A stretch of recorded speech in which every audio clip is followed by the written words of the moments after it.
Pace has dropped on the morning show and officially in a no dilly, no dally zone because Lucas Panzica had things to do when it comes to his job. Lucas from 104.5 The Zone. And actually, Lucas, as I bring Jared in here as a part of our conversation to kick things off this morning, I'm a little closer to you than I traditionally am. As you see, this is not Office HD that we have going on here. It's the week where the boss calls mountains. And so we are in the North Georgia mountains for Tuesday, Wednesday, Thursday, Friday morning. Friday morning's a little early so they kick us out at 10. So, but yeah, this is why it is rustic wood background instead of traditional sports background. But thanks for coming by. I like it. I appreciate you having me as always, John. Yeah, this feels like the time of year to get those trips in for sure. Yeah, like you. Where'd you go on vacation now? Oh, I was in Italy in May visiting family, and that was awesome. So that was, I can't believe that was 2 months ago. So yeah, always a sobering reality to come back down to earth, but jumped back into a coaching search, which I did not expect to return to the U.S. for. I think the last thing I said to Gary Smith before I left was, Gary, I look forward to coming back to a bit of an unbeaten run after this holiday, and I did come back to a little 3-4 game unbeaten run, but not with Gary Smith at the helm in the end. Yeah, Jarrett, first question for Lucas Panzica as we go everyone in to kick things off on a Tuesday. Yeah, apparently. Good Lord, everybody's just jumping in. Lucas, I want to ask about the kind of the vibes around everything when you came back. I know it's a weird situation to leave, have everything happen, and then come back, but just kind of the vibes around the roster and the locker room, in the middle of that first big change for the club in its history. Well, I think the initial feeling was a bit of surprise, myself included. If you had told me that Gary Smith wouldn't be the head coach of this team by the end of the season, I would not have been shocked. But making the move as early as they did, I was a little bit surprised, to be quite honest. But, I do think things had gotten a little bit stagnant, and there had been clear indications from the club leadership that they were ready to take Nashville into this next phase in terms of a heavier dedication to player development and a shift in play style. There's no question Gary Smith was the perfect coach for what Nashville needed in terms of its transition to MLS. He relied very heavily on veteran players, on a very foundational defensive structure, and an outlet in Hani Mukhtar that made Nashville, for a period, one of the most dangerous counterattacks in Major League Soccer. But as the club gets deeper into its MLS existence, there's this feeling of wanting to evolve into the next chapter. And Mike Jacobs and CEO Ian Ayer decided that a change in leadership would be necessary to do that. So surprise initially, and then kind of a feeling of, okay, this was probably coming anyway. Clearly they wanted to make a change mid-season to be able to get a coach in by the summer transfer window and be able to make a run at this thing, in that backstretch post-Leagues Cup before really taking a step back in the offseason and evaluating things big picture. Early returns on the vibe of the feedback of having BJ Callahan now as the man in charge. Excitement. A lot of Nashville fans are U.S. men's national team fans, and BJ Callahan has obviously been viewed in a very positive light in the U.S. MNT world after his stint as the interim last year. So that was, I think, the first name at the top of Nashville's board. It's the first name that was reported, and it's really the only name that Nashville SC fans knew as a part of this search. It wasn't, okay, here are the finalists. Names that were being thrown around by fans would have just been throwing stuff at a wall and seeing what sticks. Nobody really knew where the club was going until that report came out. So it's a feeling of positivity because he checks boxes. Some of the things I just listed.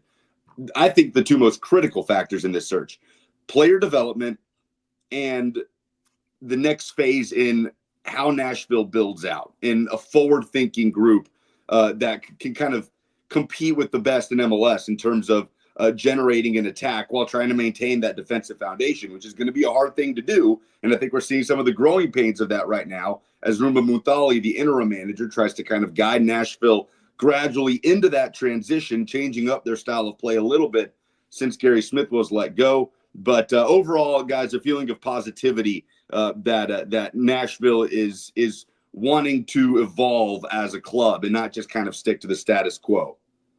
And how about like somebody like Sam Surridge, who we know came in last year was expected to be kind of that lightning rod 9, and now has shown some flexibility, being able to play out wide if you need him to, and being able to do what the club needs him to do. I mean, is that something y'all expected, to be able to have a guy like that show that kind of flexibility when I guess from the outside, we expected him to just be that target 9, end of story.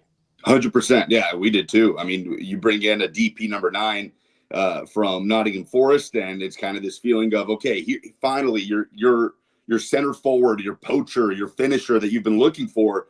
I mean, really throughout the club's MLS existence, with the exception of, CJ Sapong having a nice 2021 season, that's been Nashville's biggest weakness for long stretches. And they bring in Sam Surridge, and you think they finally check that box. And then this year, yeah, he shifts out to sort of a de facto left winger position, and it doesn't happen until Rumba Muntali takes over in the interim. And I think it surprised people how effective it's been at times, just in the way that Sam is able to affect games differently, in the way he's able to come back and get the ball and take players on in a way that we were not accustomed to, and send crosses in. And he picks up his first assist the other week against NYCFC, as well as get into the box and get into good positions to score. But you were finding too often that Sam Surridge was getting isolated up top, just acres of space between he and the midfield. He felt disconnected. I think you could see some frustration. He would come back into the midfield trying to create for himself, and it would leave acres of space up top. So now just having that focal point up there, whether it's Teal Bunbury or Forster Ajago, who's gotten the last couple of starts, whoever it might be,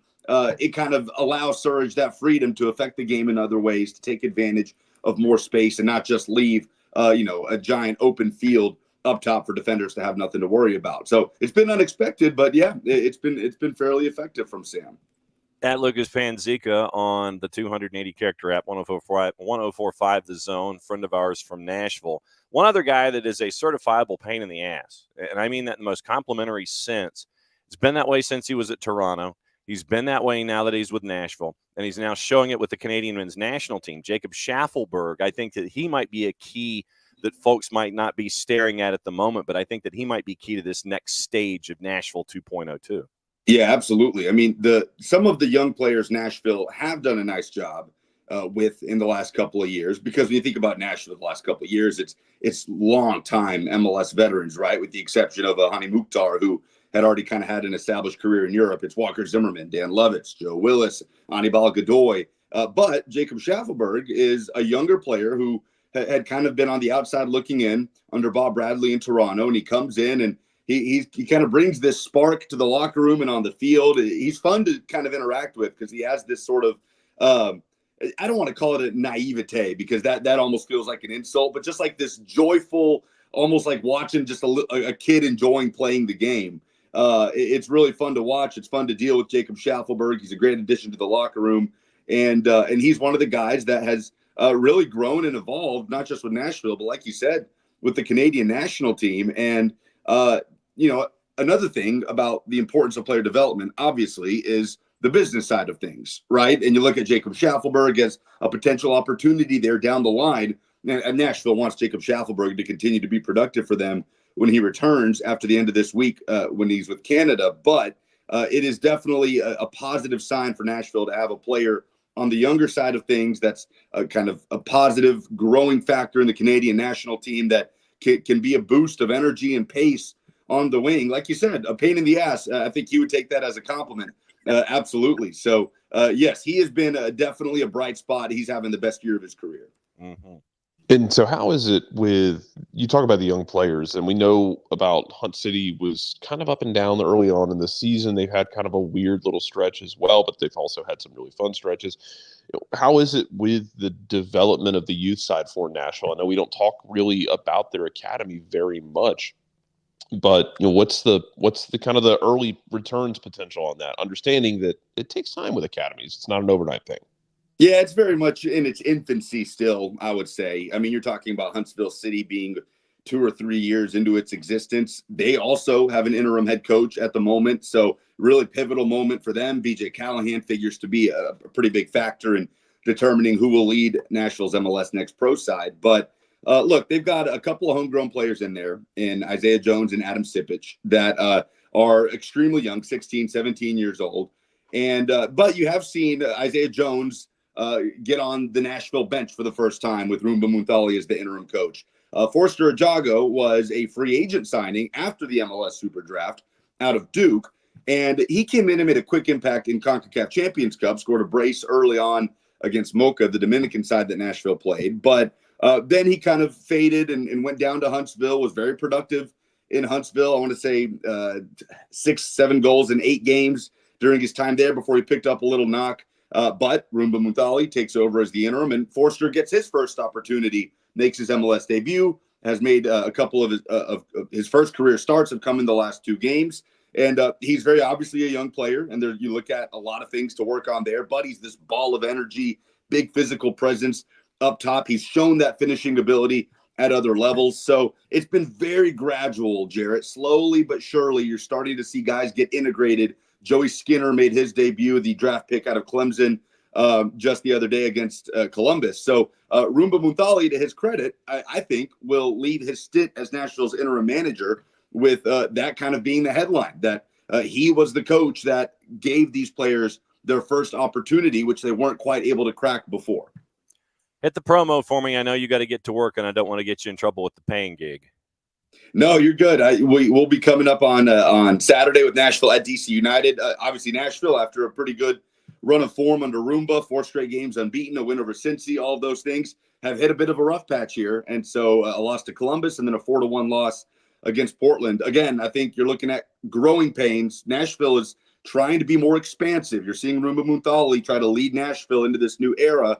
It's a lot harder to defend in space, and when you're the one susceptible to the counterattack, as opposed to being in that sort of low block and then lash out and counter yourselves. So I think Nashville's seeing some of that, and it'll be interesting to see how they grow out of it. But big opportunity against the last place DC United team on Saturday. So we'll have the call on 104.5 The Zone for that 6:30 Central Time kickoff. And looking forward to seeing the BJ Callahan era get rolling come Leagues Cup.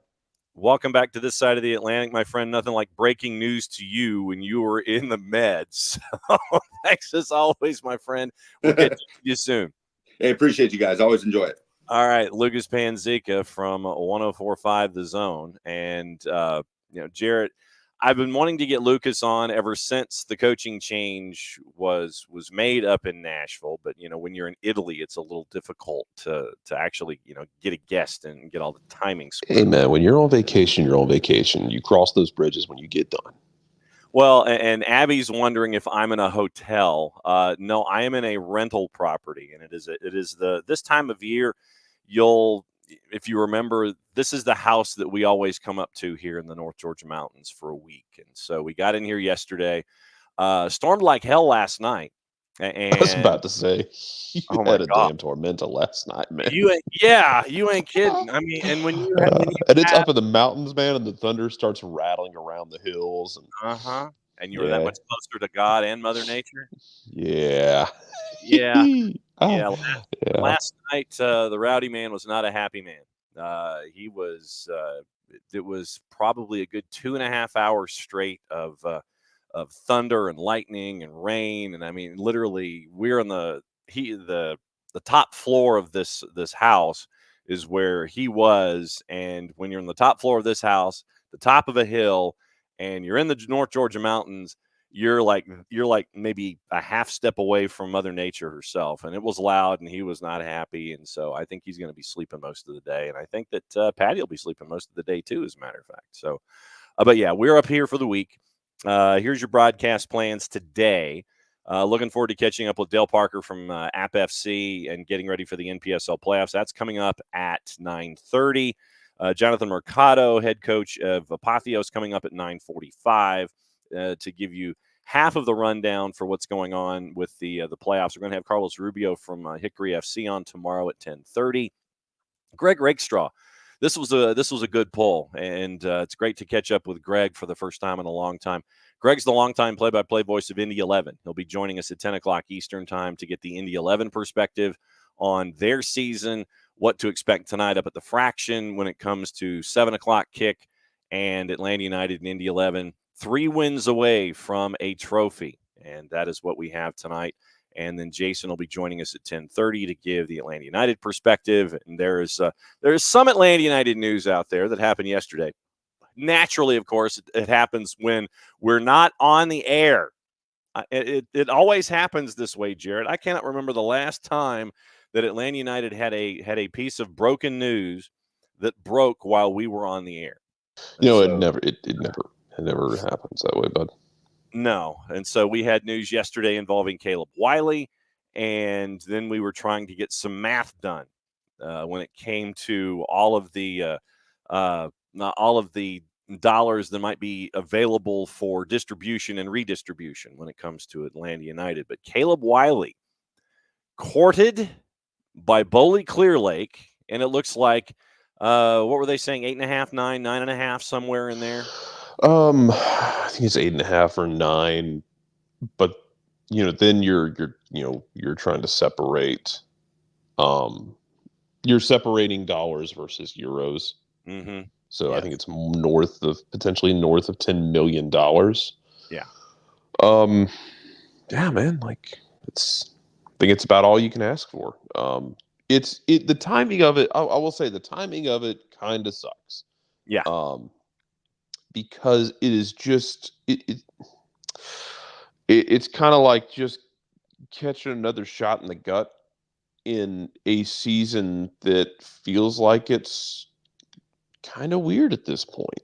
Yeah. Because you had aspirations, started off well, but then again, man, like that pivotal moment for me will always be the that Philadelphia game where you just don't get the job done. Yeah. And you allow Philly to hang around, and then you make the critical error. And then after that, it just kind of rolled downhill, and you blow that lead with the terrible back pass, and you blow that lead, and it felt like everything just went downhill from there. Right. But then you get the offer for Gigi. You're going to take it because the situation the situation's going to call for it, because it's a guy who's having trouble staying on the field. Almada at some point was going to go anyway, so whatever. Then you get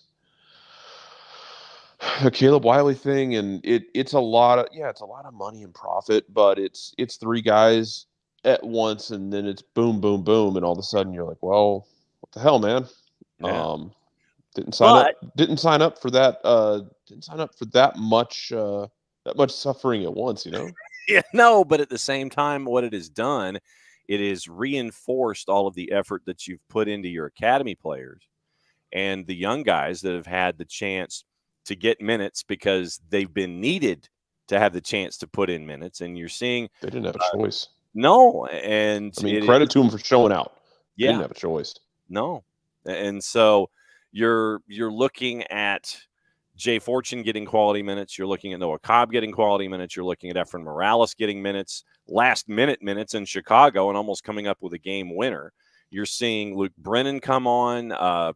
Matt Edwards had a cup of coffee against RSL. We're seeing Matt Edwards now being a part of this process. All of these different names that have been developing here in the Atlanta United system. And, Nick Firmino getting a cup of coffee, and you're seeing all of that investment now paying off with this depth and this young depth and this depth that is not afraid. And we always keep circling back to the Noah Cobb, Chicho Arango moment, where these kids are not intimidated by their surroundings. And while it's been fun to see them develop, now you're in that next stage where they are going to be out there. There is no choice. Yeah. And look, some of that's going to start tonight. It's Open Cup. It's going to be interesting to see how it lines up tonight, because your 3 game. This is where I think you take this as seriously as possible. Because it's Indy, you don't want to take it too lightly. They're a very, very good USL side. Yes. But if you win it, then you get to go play one of 2 flawed teams out in the Midwest in the next round. And if you win that, you're in a final, and then anything can happen in a final. Beat the daylights out of each other tomorrow. That's what I want. You're kind of you're kind of hoping that that's what happens, that they beat the daylights out of each other tomorrow. Would be magical. Yeah, I want to see how you balance it tonight with guys like Saba, guys like Sleesh. Considering that you've got a road trip to Montreal on the weekend. Yeah, it's this might be like the Caleb Wiley swan song. Yeah, and then you have to go to Montreal because the schedule makers did real favors. All of it these sucks. All of these ats at this point of the schedule are really. Well, it's not even all the ats, man. It's like it's the travel that comes with it. You went to New England, which is a pretty sizable trip. Then you went from the midweek to the weekend to RSL, cross the damn mountains, cross the Mississippi. Then you have to come back home, which is fine. You're coming home to play an Open Cup. Yeah. I would much rather play an Open Cup than not play an Open Cup, despite how Don Garber might feel about Open Cup. Yeah. And then on the weekend, you got to go to Montreal. And in case you don't know, Montreal's a hike, man. Yes. Get landed in Montreal. Yeah. It is a far piece. That is not a short flight. Yeah. I've made the trip to Montreal. I love Montreal. It is a long ass way to get to Montreal. Yeah. So like there gonna be some heavy legs. And then you come back after that. You do have the 2 home matches before the All-Star break, but still it's weekend, midweek NYC, weekend Columbus, and then the All-Star break. So 6 matches in 21 days? And just and I will say, Abby, like this part of the schedule sucked. It makes it, I will say, for me, it makes it that much more glaring when you didn't get the points you needed early in the season. Yeah. You knew you were going to come into a rough stretch with the Euros, a BS road trip, the Olympics coming up. You knew you were going to have that. It's why it was so vital to get those to scrounge points when you didn't do it early in the season. It made it that much worse. I think both things can be true. Like you should have done better early in the season, and we know that, and we know that story, and we recounted all of that as we waited for the sort of Damocles to fall on Gonzalo Pineda, which it eventually did. Yep. And a lot of that was just timing. You got to an international break, and you were able to make the move and to make the change. But this is also factors into the discussion we had about if Rob, if we're going to judge Rob, we have to be aware of what we're judging him on. Yeah. Because he was not playing with a full deck at the point that, Gigi was gone. The rumors for Almeida was swirling. Now you got a road heavy schedule. And I know there are contingency people who want Rob to be the guy long term. Right. And I'm fine with that. But do not damn him strictly off the fact that he is trying to pull results right now with missing those key designated player guys. Yeah. Let's see what it looks like when you get some new guys in once the window opens. Yeah, and you don't have Jamal for another couple of weeks because of injury, and you're trying to piece all of this stuff together. And so and what we like to do here is we like to make sure that the proper context is given to situations, and we always want to try, and that's the beauty of having 2 hours where we can sit here and break everything down and make sure that every aspect of what we're staring at here is looked at, so we all have a full picture of what's going to be going on for the remainder of any season or whatever time frame that we're talking about. Rob's not gonna make excuses, because Rob's certainly not that kind of guy. I don't think Rob needs anyone to make excuses for him. I just wanted people to be aware that when you're screaming for Rob, and I'm fine with that. I'm a fan of Rob's. Understand that he's going to be working with missing the designated players that so often kind of defined things, and he's pulled results up until now, and more credit to him. But just understand that it's tricky. You have a lot of road trips, you have a lot of games, and the roster's not always going to be exactly what you need. Anyway. Yeah. Yep, and one guy who knows something about that is our next guest. We're spending the next half hour in the NPSL with the NPSL playoffs. We're going to start things off with our trip to App, and the man in charge on the touchline for Appalachian FC is Dale Parker. Coach, good morning. Thanks for dropping by as you're getting ready for another playoff run. Yeah, good morning, guys. Appreciate you having us on. Yeah, should be a fun week in the Southeast Conference, that's for sure. When you look back at, I know that expectations are always there for you, and you finished up the regular season with a matchup against Charlottetown Hops, and this we always talk about rivalries and things being in play. And guess what? Because of how things were drawn up, you get them back to back. I mean, for those that don't know about this rivalry with Hops, how do you break this down? Yeah, it's you got to think back when we started in the league in 2021. There were no teams local to us at all. You know, most of our away trips were down your way in Atlanta and North Alabama and places like that. So since then, we've added more teams, and Charlottetown were one of them that were added last year.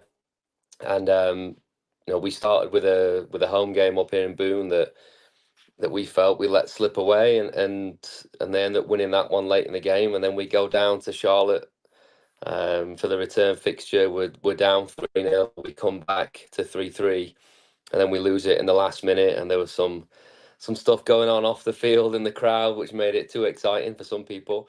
So there's kind of an organic rivalry there that stemmed obviously from the locality of the fixture, but more so because of the tension on the field as well. It was a really good battle, or two really good battles that we had with them last year, and then obviously this year we only get to play them once in the league, and finally we were able to get one over on them. It was the first time that we'd been able to beat them, which is a nice thing to get over the line, especially now that we're heading to playoffs and we've got them again here in Boone. So yeah, it's a good rivalry. I think it's forged on the pitch more than off the pitch, which I think is great.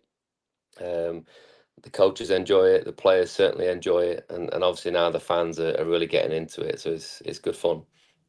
Coach, is there anything that's like, because we were looking at this in the last week, watching everything play out, and I told John and everybody, I was like, hey, they might have to play back to back in 4 days' time, and I don't know how that's going to go. Is it tricky for you as a coach, knowing you're going to see the same team in 4 days, you know, kind of coming up with any, being able to deploy any wrinkles, or is it just a matter of we just have to execute our game plan for 180 minutes in a row instead of 90? Yeah, it's a good question. I think it's tricky if you win the first one, because you're not really looking, especially if you win it in the way that we did, because you're not looking at problems to solve, so to speak. You're looking at maintaining the level that you're able to put out there. But I've had to put myself in, you know, in the opposition shoes. What would I do on the back of a heavy defeat away from home, knowing that we're playing that team again on Wednesday? So we've got to be prepared for some changes. We've got to be prepared for a reaction. I don't think it'd be prudent to just show up and play exactly the same way, exactly the same team, and just maintain it. I don't think that will get the job done. I expect there to be some changes from them, and that poses some challenges for us. So we're treating it as a completely different fixture. You know, we're training as if it's a new team, a different game, a new season now, because knockout football, it feels a lot different. If you score a goal or if you concede a goal, it hits you a lot different as a player than what it would in a league game. Because, you know, in a league game, you've always got another one. You know, there's always Saturday, there's always next Saturday. The truth is, today could be our last training session, and tomorrow could be our last game. So all the feelings are going to be different, and we're going to prepare for that accordingly. How do you keep it from being too much on an assistant coach's shoulders, a player's shoulders, and having them try to just focus on the task at hand without it being too much that may bog you down in a one and done situation? I think focus on what we've tried to do is focus on the enjoyment of the time that we might or might not have left. You know, rather than heaping pressure on the players and the staff. Just remind them that every minute that we have now is bonus time. You know, we've qualified for the playoffs, and we're sitting nice and tidy in the national rankings. So if we get the job done on the pitch, we get to keep this thing going. But don't forget, this could be our last one. This could be our last session. This could be our last game. So enjoy it as much as possible. Let us take on the pressure of setting the team up and getting the analysis right. You guys just enjoy it for as long as you can.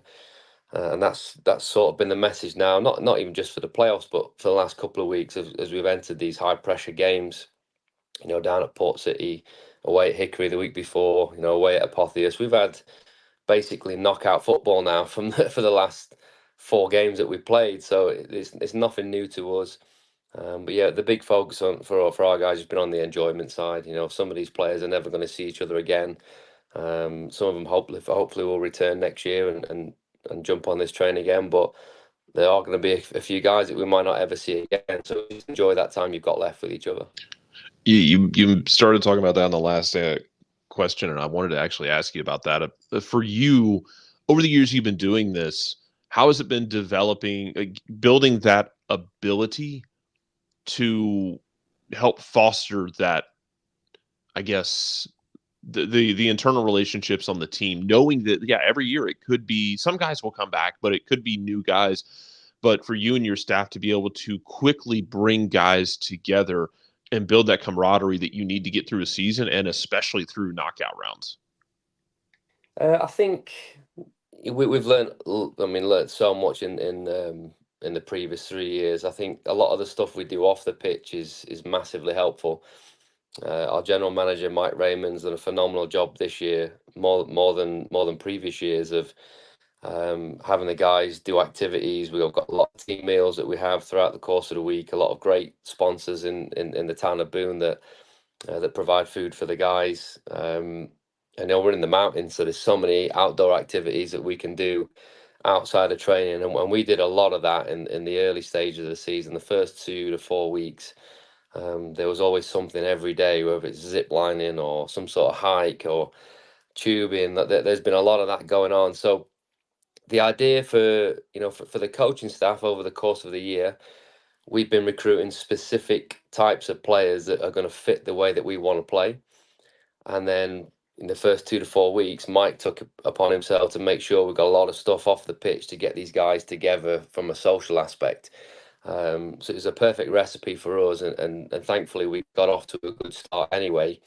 But it got even better, once the first 4 weeks had gone by. So a lot of that was done early in the season. I think now you can see the guys, they get along with each other. Most of them live together, but their shift has now gone to, we don't want this season to end, which is a nice feeling. We've not had to do too much as a coaching staff other than focus on the football, and then manage the disappointment of players that don't play, because we've got so many good players. Some of these guys are not used to not playing, so that's been a challenge for us this year. But yeah, thankfully we've got a team of staff, whether it's coaching staff, general manager, that have really rallied around and made this by far and away our best year in terms of the off the field stuff, for sure.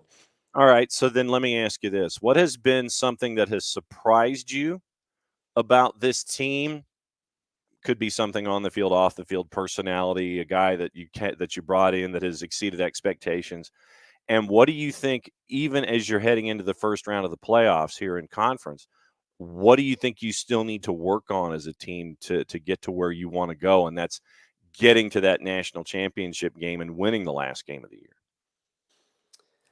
I think the resilience of the group was something that I think when you don't really know what's deep inside each player's brain, when you don't know that piece, which we just don't when you're recruiting for a summer league team, you don't know that. So the resilience to dig deep and come back in games where we've let a few goals slip, or we've been on top of a game and conceded against the run of play, and then the game's completely changed. We're now having to come back to try and win the game. We've come back late in games and come from behind several times this year. Every game that we've gone behind, we've come back and found a way to win it or not lose it. We're sitting here unbeaten at the moment, which is something we've never done. We've never finished a regular season unbeaten. So the resilience of the group and the fight and the desire was something that was a pleasant surprise for me. Again, because you can't really figure that out during the recruitment process, and it's difficult to train in such a short space of time. Yeah, and I think more ruthlessness is something that I'd like from the group. I know it sounds crazy given the situation that we're in. We've won the regular season, we're hosting playoffs, and we've got a good national ranking right now. But I feel like if we take more of the chances that we get, we're not going to give opponents an opportunity to come back in games. I think from the chances we've created, we should have scored a lot more goals than we have. And I think if we're going to, like you said, go on a deep run and finish in that final game, you might only get one or two chances in those types of games, and you got to take them. So that's one thing that I'd love to see from this group. It started to click here in the last couple of weeks. I think we've had less and less chances in games, but we've still managed to win them. So hopefully that will continue going into the playoffs. Yeah, and I think last time we talked, you talked about wanting to kind of diversify this team and how they play and diversify how y'all operated. How has that been this season, and kind of adding just more abilities to what this team is known for, and how they're able to build the attack, and how they're able to hurt, how you're able to hurt other teams? Yeah, I think everyone knows when we started this, it was very, very front foot, attack, waves of attacks, waves of counter pressing, knowing that we were going to leave ourselves a little bit open. And history tells you we have conceded a lot of goals. We've scored a terrific amount of goals over the past 3 seasons, but our defensive record has just been average at best. I think this year, if you look at our defensive records, we've conceded, I think, 7 goals so far this season. And that's probably the standout statistic for us is our ability now to keep clean sheets. I think kept 5 clean sheets this year, something we've never done in the past. I think we've kept 4 over the past 3 seasons combined, and we've kept 5 in 1 season this year. So that's another massive area that we've drastically improved. And again, if you want to get into deeper rounds of the playoffs, your defensive record is probably more important than the goals that you score. If you can keep a clean sheet, you can win the game on penalties, so to speak. That's not what we want to do. We still want to play attacking football, which we're still able to do. But I think we've found a much better balance in terms of how we play now. We can have stages of the game where we might have to suffer, but we know now we've got that confidence that we can see it through. There's been games where we're 1-0 up, 2-0 up, where in the past I would have been a bit nervous about how we're going to get through the latter stages of that game. This year I've not really felt that. I feel like the group's individually a lot better defensively, but collectively there's a much better balance to the group, and we know that if we're 2-0 up, it's very unlikely we're going to lose that match now. Which is a nice place to be in, because I've been developing some grey hairs over the last 3 years when we've been holding on to a lead. We're having to come back late in the game, but this year's has not been as stressful, I can give you that. Dale, my friend, it's always great to catch up with you, especially as we're getting ready for season number 3 with the postseason happening here in the NPSL Southeast. Good luck on the midweek. We'll catch up with you on the flip side, and looking forward to another deep run with AppFC here. Thanks for dropping by the morning show. Thanks, guys. Appreciate you all, and we'll hopefully speak to you soon. You got it. All right. That's Dale Parker, head coach at AppFC. And Jarrett, as the play-by-play voice for Apotheos, John Mercado set to join us coming up just around the corner. What's it been like for you, for someone who hasn't seen the NPSL and the NPSL Southeast? How would you break down what folks haven't been seeing about the rivalries and just how heated it can get in the NPSL Southeast, and what folks are going to be diving into here with the playoffs? Animosity. There's it gets chippy on the field between these teams. Look, the NPSL is not created equally everywhere. No. Different conferences have different qualities of teams top to bottom. Mm-hmm. And like the South's no different. The Southeast, excuse me, is no different. You had some teams like Bay City, who played this weekend, who it didn't work for them this year. I mean, they weren't able to put together the team to challenge up top in the standings, and they took their lumps. But you still had 5 teams, if you count 865, who were there alive until the last day, although alive only in a very cartoonish sense. Yeah, you had 5 with teams you and your who math. were competing. competing for 4 spots, and Yep. it was 4 of those teams really beating up on each other. So you had a very fun horse race for those 4 spots that went through, the Apotheos app game in Silverbacks Park was just an absolute rock fight. So I mean, the conference itself is, I think the conference itself is more balanced than some of the other ones you would find. Like, I think it's the Vegas team. Like I said, the Vegas team had like a plus 40 goal differential halfway through the year. Like, I mean, they were just running executions week after week, like putting up like 10 goals a week on people. It was cartoonish, man. Yeah, and we're catching up now with the guy that you've got to see a lot of this season, Jonathan Mercado, the head coach of Apotheos FC, as they get ready for a road trip to Lenore, Ryan, and Hickory. Coach, as always, great to catch up with you here on the morning show. What's going on? What's going on, guys? Good morning. Hope all is well. Just out here getting the day going, man. I'm excited. It's been an amazing season, and looking forward to chatting up more with you guys. Jarrett, bat lead off with the guy that you've been watching all season. Coach, I know we talked a little bit after the game about the way guys reacted last time. I wanted to kind of get into that more of, like, you had the disappointment against Appalachian, but then you handed guys opportunities in this last game. I wanted to ask your thoughts on how everyone responded on decision day when challenged. I love it, man. I love these types of questions. I love these types of situations because it's part of life. It's part of soccer. The hardest part of my job as a head coach is, as the season goes on, players start molding, the chemistry starts getting better. Players start stepping up. Some players, stay stagnant. And I don't say that in a rude or disrespectful way. It's just how it is, in any team.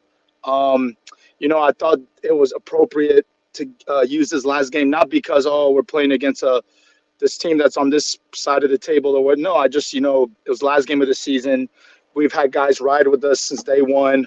And I just felt it was appropriate, through the training and performances that I've been seeing, to give them a chance. No one likes to hear the news of, that, they're not starting and this and that. It's just the baller, you can say, that lives in all of us. We're all competitive. We all want to play. But one of a big message that I sent to the team, and even in practice yesterday, is what's more important? Is this about you, or is the team come first? And I love hearing from everybody say, no, the team. It's always going to be the team. I'm like, okay, then you have to show that through your actions. Especially our leaders on the team, the veterans on our team, that if they got to make way for the young guys to come in and close the game out, then so be it. You know what I mean? So I thought there was a great response. It was a choppy game at one point, going up 3-0 and then giving up 2 goals very quickly. But hey, that's soccer, man. We came out, we responded right after. But I'm very proud of my team just because of the way they responded to the challenge. I know some of them at first may have been bothered, but I think as the game went on, they kind of started seeing the reasoning behind why I made these changes. And at the end of the day, the team got the win. And, all is well now, just preparing for Hickory. What do you think you need to still work on to be at that vision of Apotheos FC that you had in your mind coming into this season to be successful?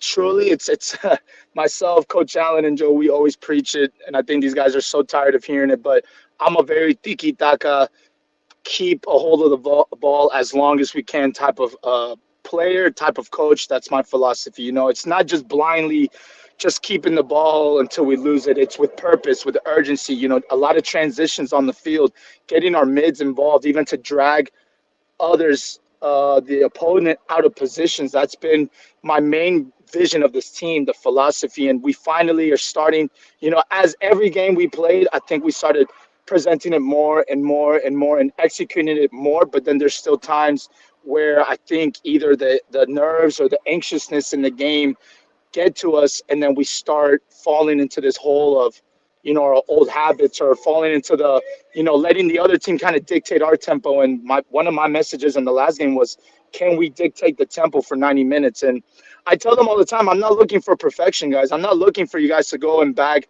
hat tricks, and that's not even what I don't look for that. What I'm looking for is, can we be a consistent team that shows our identity from minute 1 to minute 90? And I think this last game, besides those 5 minutes, I think we demonstrated what we are capable of.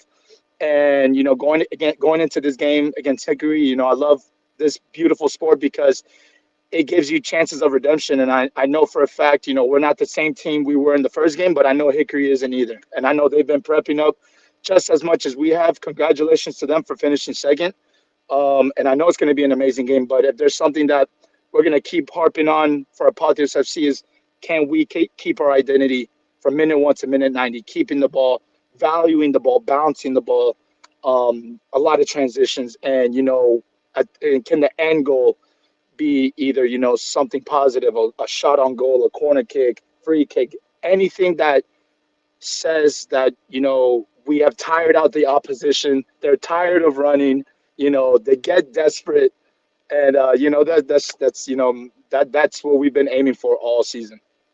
Coach, you talk about that ruthlessness, and it's something that y'all have showed a lot this season. There have been a couple games where you've left it late, but you've found a way to punish teams and put games away. And how hard is that to kind of instill, but also like to see it executed in the sense where you have your players realize this team is on the ropes. We don't need to let them off the ropes. Oh, brother, I tell these guys all the time, I think I need to write a book about all these like little quotes I'd be telling them. I say, when you got all a team needs is hope. And I think what has put us in certain sticky situations is that we produce a lot. We'll send players, we send numbers up. We try to pin teams in and keep possession of the ball. And I think our style sometimes can be risky. We lose the ball in a bad spot, and then all of a sudden we're getting countered. But, it's one of those things where we have responded well in certain situations. But I think to answer your question, it's kind of tough to even explain it. It's how can I say? Can you repeat the question one more time, Jared? No, you're good, man. But it's like I got lost in the sauce. basically just how is it getting it through to guys, and how do they respond to, and are they able to actually convert it of when you've got a team on the ropes, not letting them off the ropes, like just putting perfect, the game yes. out of reach. Yes. So yes, I was telling you. Yes. So one thing I harp on these guys a lot is, man, all the team needs is hope. When we're producing chance after chance after chance after chance after chance after chance, and that ball is just not going in, and then out of nowhere, they get one break to the other side, and then it's a goal. That could be very devastating. And we've encountered that a couple times this season. But like to your point, we do have guys that I think the experience, the veteran that comes out of a lot of our guys on the team is that, we don't let it phase us. Myself, my coaches have to do our best to try to keep these guys, our head up, grab the ball, put it back, and let's get this show going again, because the game is not just 1 minute. It's a 90-minute game. If something happens in 1 minute, it is what it is. We still got time to play. But, there have been times that, like I was telling you, our style can cause us sometimes can be a little risky. We keeping the ball, we have numbers up. But if there's something that I've really tried to harp on these guys is, boys, like, we have to put this game out of reach. You have to, put your foot on their throat and not take it off. It's, I don't want to sound too vague, but it's kind of like that, because all a team needs is hope. And with each miss, with each chance produced, and we're just not finding that end product, man, teams on the other end are like, oh, well, we got this, if it's not going in for them, and it can go in for us. And trust me, even my old man tells me all the time, he's like, if you're not the one scoring, you're the one getting scored on. So, I hope that answers the question. But, tomorrow I told these boys, these type of games are going to come down to moments of truth. They're going to come down to free kicks, set pieces, dumb fouls around the box, corner kicks, dumb foul in the box. We could play beautiful all game long, but one lapse of focus, it could be the end of us. But we are prepping hard mentally, mostly, to stay in this game and to just execute our identity from minute 1 to minute 90. and we're looking forward to it. As always, Coach, great to catch up with you here on the morning show as you get ready for the first round of the NPSL Southeast playoffs with your trip to Lenore Ryan and catching up with Hickory. By the way, tomorrow morning, 10:30, we're having Coach Rubio on the show. So if you want to listen to what's going on with Coach Rubio, you can do that tomorrow. But I just want to give you that heads up when you're on the road. Be safe getting up there for the matchup. It's always great to have you here on the show, and we'll catch up soon, my friend. You guys are the best. Thank you for all the love and support this season. We are going to do our best to represent Atlanta to the core. So thank you. All right, John Mercado, head coach at Apotheos. So Jarrett, it looks like it sounds like that Coach Mercado he's ready to rock and roll with with Hickory tomorrow. Well, yeah, I mean, the thing is it's playoff time now for all four of these teams. It's not really any going back. This is, and I'm glad Dale Parker talked about it, because it is a thing in NPSL that, like, you're not always going to bring back the same team. Right. A lot of these kids are college age kids, at different points through their college career. I can tell you, for instance, Kodai Tanaka, who's the top scorer this season for Apotheos. He's going into his fifth season. I think he's at LSU Shreveport this year. Okay. But he's going into his fifth senior season. Like, he's going to be looking probably to go pro after this. Yeah.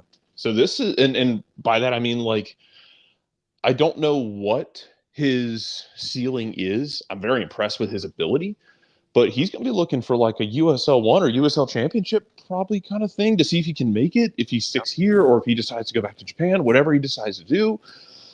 Some of these guys, like, this is it, man. Like, this is your opportunity.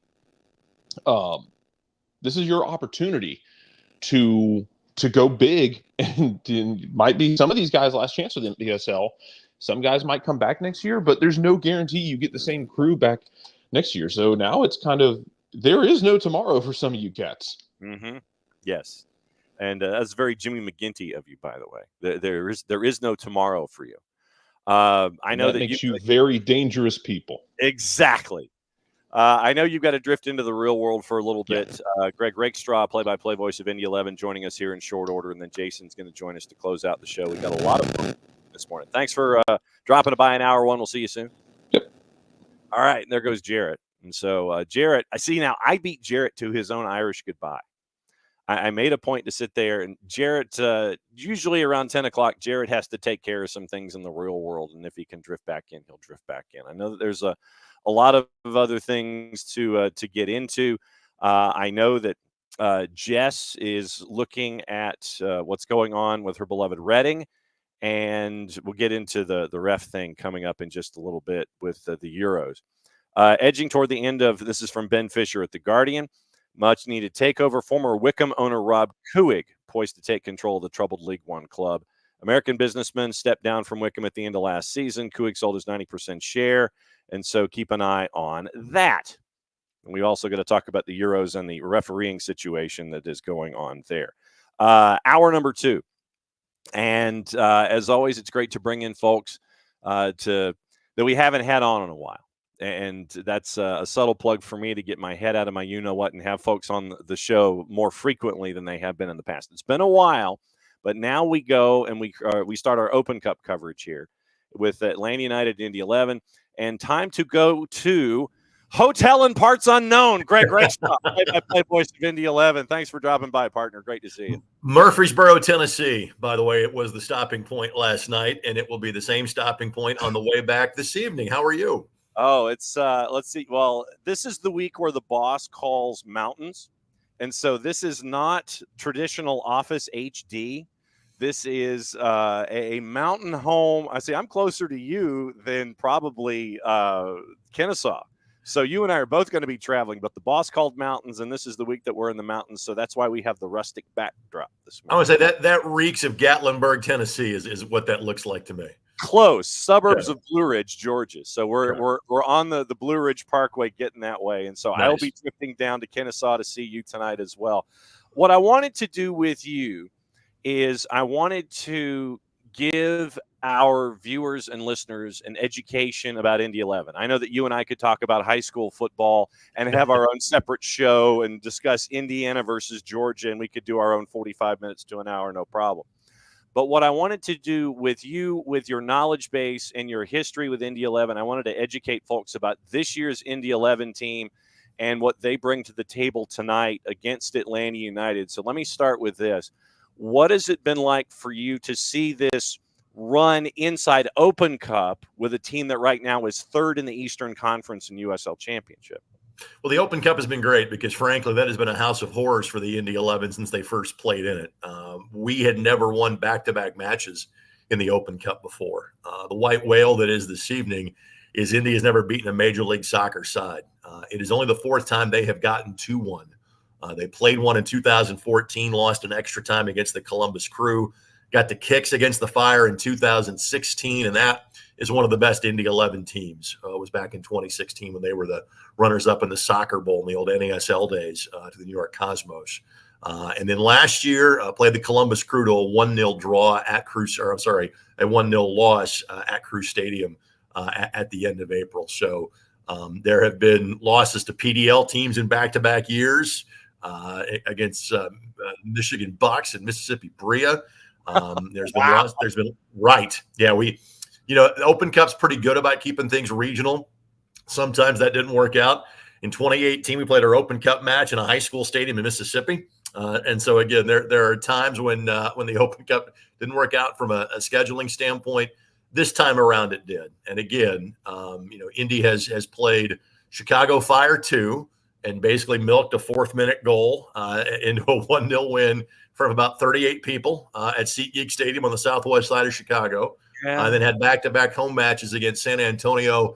And I don't think San Antonio sent their best squad. We saw them, and they've been struggling anyway through injuries and international call-ups and things like that. We saw them again a month later and won 1-0 on an own goal just a few weeks ago on June 15th. And then Detroit City, who's had a really good year.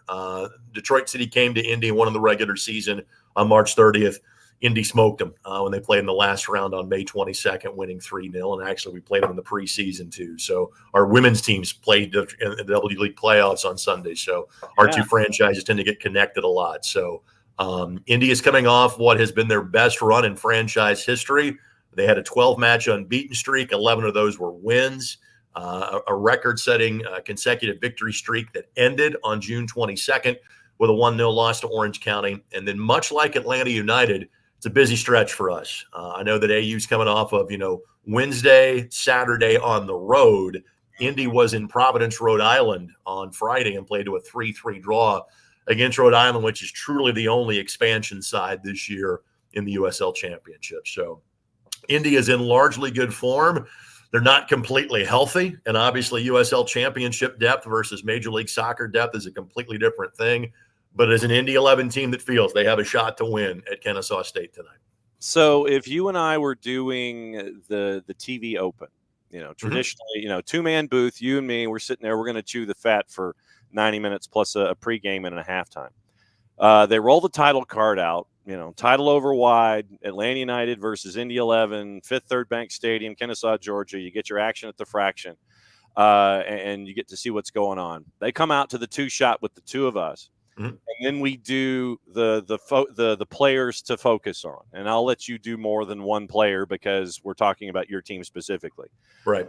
Who would be in your spot shadow for folks who haven't seen Indy 11 this season for them to do well tonight? Focus on player X, player Y, 1, 2, whatever. Who's in your spot shadow tonight? Sure. The couple of guys that immediately come to mind are Jack Blake, and he is questionable with an injury tonight. So we'll see if he is able to play. He did not play against Rhode Island. First match he has missed all year. He has a team-high 8 goals. He has 5 of those from the spot. Jack is a guy that's played more or less second division American soccer for the last 9 years. I was with Minnesota United there last year before going up. I was with the Jacksonville Armada and had 10 goals in 2017.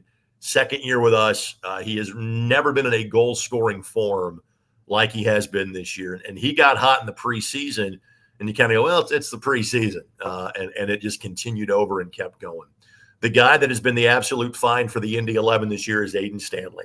And again, Aiden is a guy that has some time in Major League Soccer, relatively young player from the St. Louis area, played at Duke, spent the last 2 years playing at Miami FC. Not with Messi, the other Miami FC.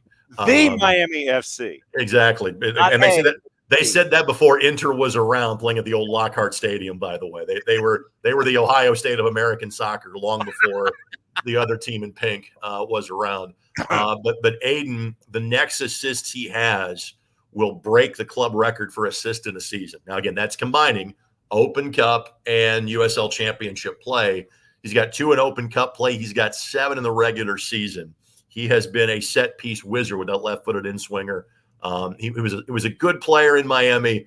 I don't think, other than the previous head coach and Mark Lowry, this is kind of the last guy that Mark signed before he elected to move on, and now is with the Real Salt Lake organization. But this was his parting gift because Stanley has been tremendous. The other story for the Indy 11 has been Hunter Salt, who is on loan from Portland Timbers. He is 22 years of age. He is 6'7". Yeah. He has brief, experience in Major League Soccer. He is from Anchorage, Alaska. He is one of 2 Alaskans in the top 2 flights. Obed Vargas of the Sounders is the other Alaskan native playing in Major League Soccer. Indy made a goalkeeper switch right after the first Open Cup match. So when Indy played Chicago Fire 2 on April the 17th, it was Yannick Odell who had a clean sheet. The next match 3 days later in Colorado Springs, it was Hunter Salt in goal. He allowed 1 goal. He had not allowed more than a goal in a match, including 2 clean sheets in the last 2 Open Cup wins, until Friday night in Providence when Rhode Island found 3 in the second half, and 2 of those off of corner kicks. So, Hunter has been tremendous in terms of what his Major League Soccer future looks like. He's got 2 very talented guys in front of him, and frankly, a coach that can still play. So, for example, Maxime Crépeau, Canada's #1 that you have seen, this summer for Canada. He's the starter in Portland. Trey Muse, who is a phenomenal college keeper at IU and has been tearing up our league the last 3 or 4 years, he is now the backup in Portland. And David Bingman is the coach, goalkeeping coach, and still listed on the active roster. And so that's part of the reason why Hunter is with us and getting such valuable experience. So there's your goal scorer, there's your assist guy, and there's your shot stopper right there. I was going to ask, how do you get a ball past someone who is 6'7"? Do you go below the waist? How does this work? Well, the problem was with marking guys on corners on Friday night. That's where 2 of the 3 goals started. And then Rhode Island, they have led our league in draws. It was the 10th one they had on Friday night. But they've got some real attacking quality. They've got guys like J.J. Williams, played for the Birmingham Legion, played with Tampa Bay, double-digit goal scorer last year. Albert Dikwa, who was the Golden Boot winner in our league last year for Pittsburgh, is there too. Right. But there's a player named Jojea Quizera who has spent time with Club de Foot with Montreal the last couple of years.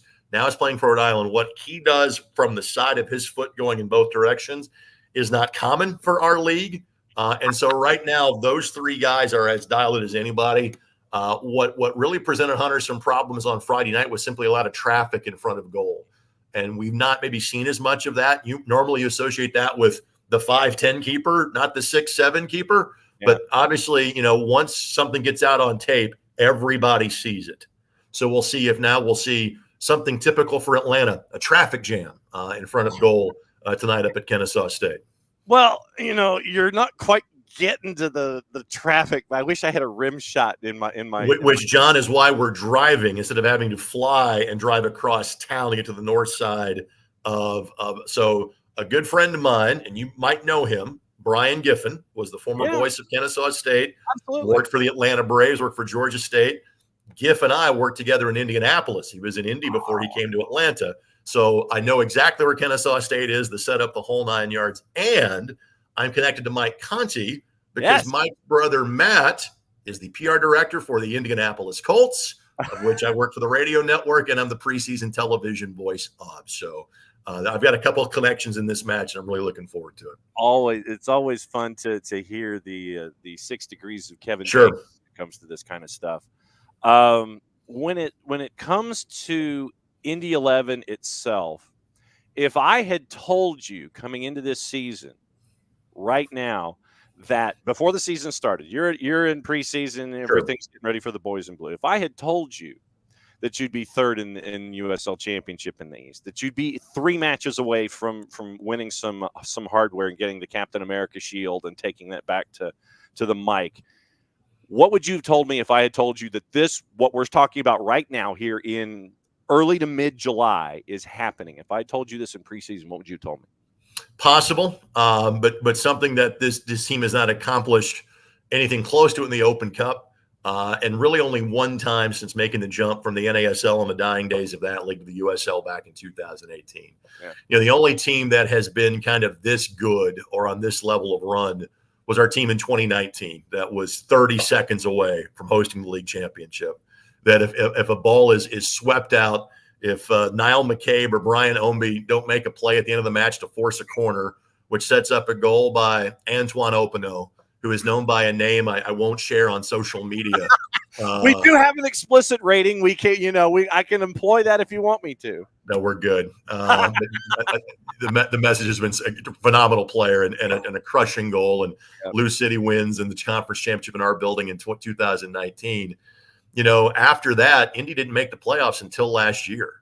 So Indy has always been, by USL championship standards, a major market club with a top end budget that hasn't delivered really until this year.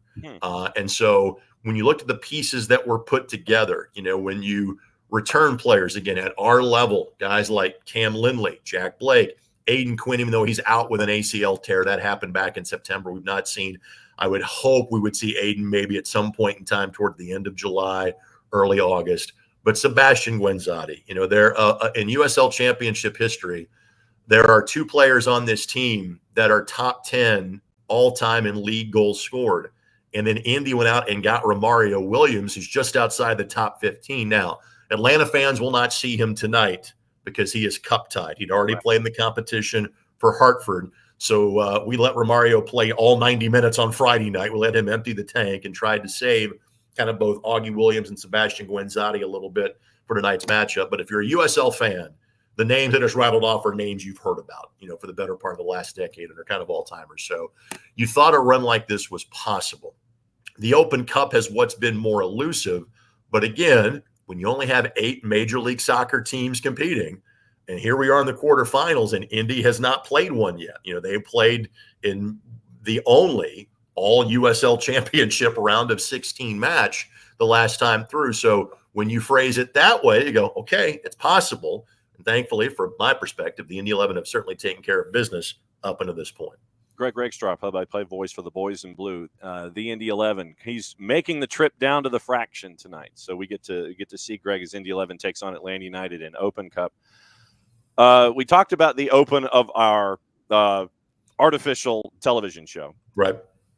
Let's go next level. For things to be going well for Indy 11 outside of the ones in the Greg Rakestraw spot shadow, give me some of those second level guys that folks can gravitate toward if they're watching it either on the Apple TV Plus, or if they're in Kennesaw tonight. Give me a second level guy that if things are going well, you can focus and gravitate toward those folks as well. Well, I would say focus on the third level because Indy, as part of their run of success from mid-April on, they made a switch from 4 at the back to 3.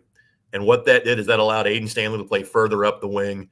They made a couple of player moves. They brought in Ben Mines and Ben Afemu from the Miami FC back in mid-April to get Romario Williams, that had traded a pretty good player in our league in Yunus Boudadi. That happened a couple of weeks ago. So it's Mines and Stanley that are on the outside of what has really kind of turned into a 3-5-2 as of late for Indy. Kind of started as a 3-4-3 and has morphed into a 3-5-2. But at the back, they've got talented players, but again, they're also dealing with injuries. And that's where, again, the depth of an MLS side is so completely different. At our level, if you've got 16, 17, 18 guys that are truly experienced pros, that's about the max you're going to have. You're going to fill out kind of those last 4 or 5 roster spots oftentimes with academy players. Well, Callum Chapman-Page, I'm not sure is 100% healthy, one of our top defenders. Adrian Deespay missed the last match after getting hurt 2 weeks earlier. You're not exactly sure what his status is going to be tonight. And so does Indy really have the bodies to pull off that 3-5-2? Because if they do, then they will be much more in attack mode. They're not going to sit back and bunker in tonight's match against Atlanta. They're going to go after it if they've got the bodies at the back to pull that off. So that is kind of the game within the game in terms you want to kind of scout and watch this Indy 11 team. Look who's starting along the back line. And if it's amongst the names that I mentioned of famous in that group, young man named Josh O'Brien, who's 21, but has spent the last 2.5 years playing in Scotland and England, is about to go to the University of Washington and got offered a chance to play for Watford's U23 team and took it and went over to England as an 18-year-old. Now he's back as a pro in the States for the first time. So kind of look at who's in the back for Indy. That will kind of give you an idea as to what their attack plan is going to be for tonight's contest. I've mentioned this twice in the interview so far, but what I wanted to do was ask you specifically. The fact that Indy 11 is investing in you guys coming down to call the match and have the Indy 11 voices attached to it. For someone that doesn't know what the sport means to Indianapolis, what Indy 11 means to the fabric of the folks that love the sport there in Indy, what does it mean to be able to have the resources to come down and call a match and be a part of that continued story? Well, let's put it this way, John. This will be the first English language radio broadcast in the history of the team. I have been involved with television. We were actually counting them up on the way down here. I think this is our 198th match we've produced for the Indy 11. If you count preseason matches, that number bumps up maybe a couple and gets to 200. There has been Spanish language radio for home matches, but there has not been radio. And again, to kind of set the scene, Atlanta's a sports town with multiple sports radio stations. I was driving around this morning. Nashville's kind of got 3 different ones that compete. Indy has 3, but really has a dominant one. The station we're on is 93.5 and 107.5 The Fan. It's where the Pacers play. It's where the Colts play. It's where the Indianapolis 500 is. It's where IU football airs. It is the big man on campus from a sports talk standpoint. And when the Indy 11 first came around, I was the program director of that radio station. And it was part of the appeal of having a weekly radio show was, guys, this gets you immediate credibility. You got to see at the cool kids table. You're going to be viewed as, hey, if you invest in this, this is what's going to happen. And we're still doing that radio show, 10 plus years later. And so, the club kind of reached out before the last one and said, hey, am I doing an audio stream? Because obviously U.S. Soccer produces the video for all these. For example, Apple TV is where you can watch once they get to the quarterfinal rounds where you can watch the game. And I go, fellas, I said, if you're going to do an audio stream, put it on radio. And secondarily, don't bother with the home match. Wait until it's at least if it's a Major League Soccer team coming to Indianapolis.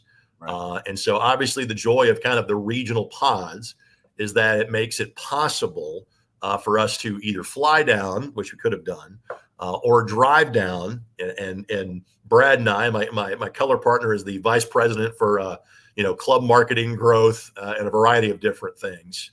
Started as just the color guy, and now is like one of the top 2 or 3 ranking individuals in the company. But it also comes at a time, as you well know, where things are kind of slow. Now, Indianapolis, the landscape has changed. A young lady named Caitlin Clark has made the Indiana Fever cooler than they ever have been. They're drawn, as you know, they drew 17,000 for a game in Atlanta a few weeks ago. They've sold out every ticket so far, and so that slow time is no longer slow. But this is a chance for the Indy 11 to kind of further capture the spotlight, which in a sports market as competitive as Indianapolis, they're always looking to do. Here's the opportunity. I also estimate there'll probably be about 50 to 100 traveling fans that will make the trip down to Fifth Third tonight. So you will hear them if you're watching or listening, whether you're listening on the games feed that Mike Connie does, whether you listen on our feed on the Fan that I do, or whether you're watching on Apple TV. Can you take a question from the Twitch pitch about the current situation of soccer there in the city? Sure, absolutely. What's the question? Okay, this is from Rich Ransom, and Rich is our resident Philadelphia Union guy, and he lives in Philly.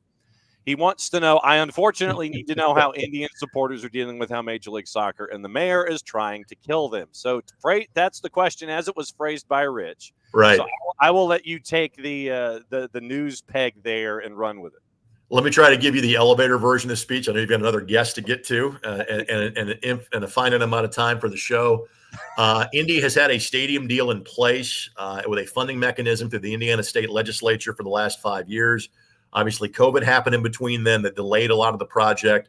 There was a groundbreaking last year, but there is, from the city's perspective, I think there's concern in terms of the funding gap, in terms of what the price to construct this facility was going to be in 2019 versus what the cost is going to be to build it in 2024. The ownership group of the Indy 11 is the Keystone Corporation. They are in the construction business. This is going to be, as you see in a lot of places now, it's not just a stadium, it's an entertainment district. It's hotels, it's park space, it's concert venue. It's trying to put everything into as many city blocks as possible. Well, earlier this year, there became a chasm between what the city thought was appropriate and what the Indy 11 thought was appropriate. When not word publicly, but kind of word behind the scenes got out that there was a potential fracture in that relationship, some other investors that said, hey, we think we can have access to a Major League Soccer franchise kind of stepped in and said, hey, why don't you try, hey, we can get you an MLS team because Indy was going to build the stadium, whether they had it as in the Indy 11, we're going to build the stadium, whether they had an MLS badge on their chest or not. They felt confident that they could fill that stadium playing in the USL Championship and their women playing in the new USL Super League, which starts in August. Indy had always slated to join that league next year in 2025 with the idea the stadium would be done. Well, the ground has been raised, but the building that was on it is gone, but there's been no further action at this time, while now the tax area, the funding district, the kind of the way to keep revenue to pay off construction bonds and things like that, it has now been moved from where the Indy 11 had built that or had bought that property to an area closer to Gamebridge Fieldhouse and potentially linked to another investment group that thinks they can bring MLS. So while the action on field has been great for the Indy 11, the action in the business side of things, the boardroom has not been.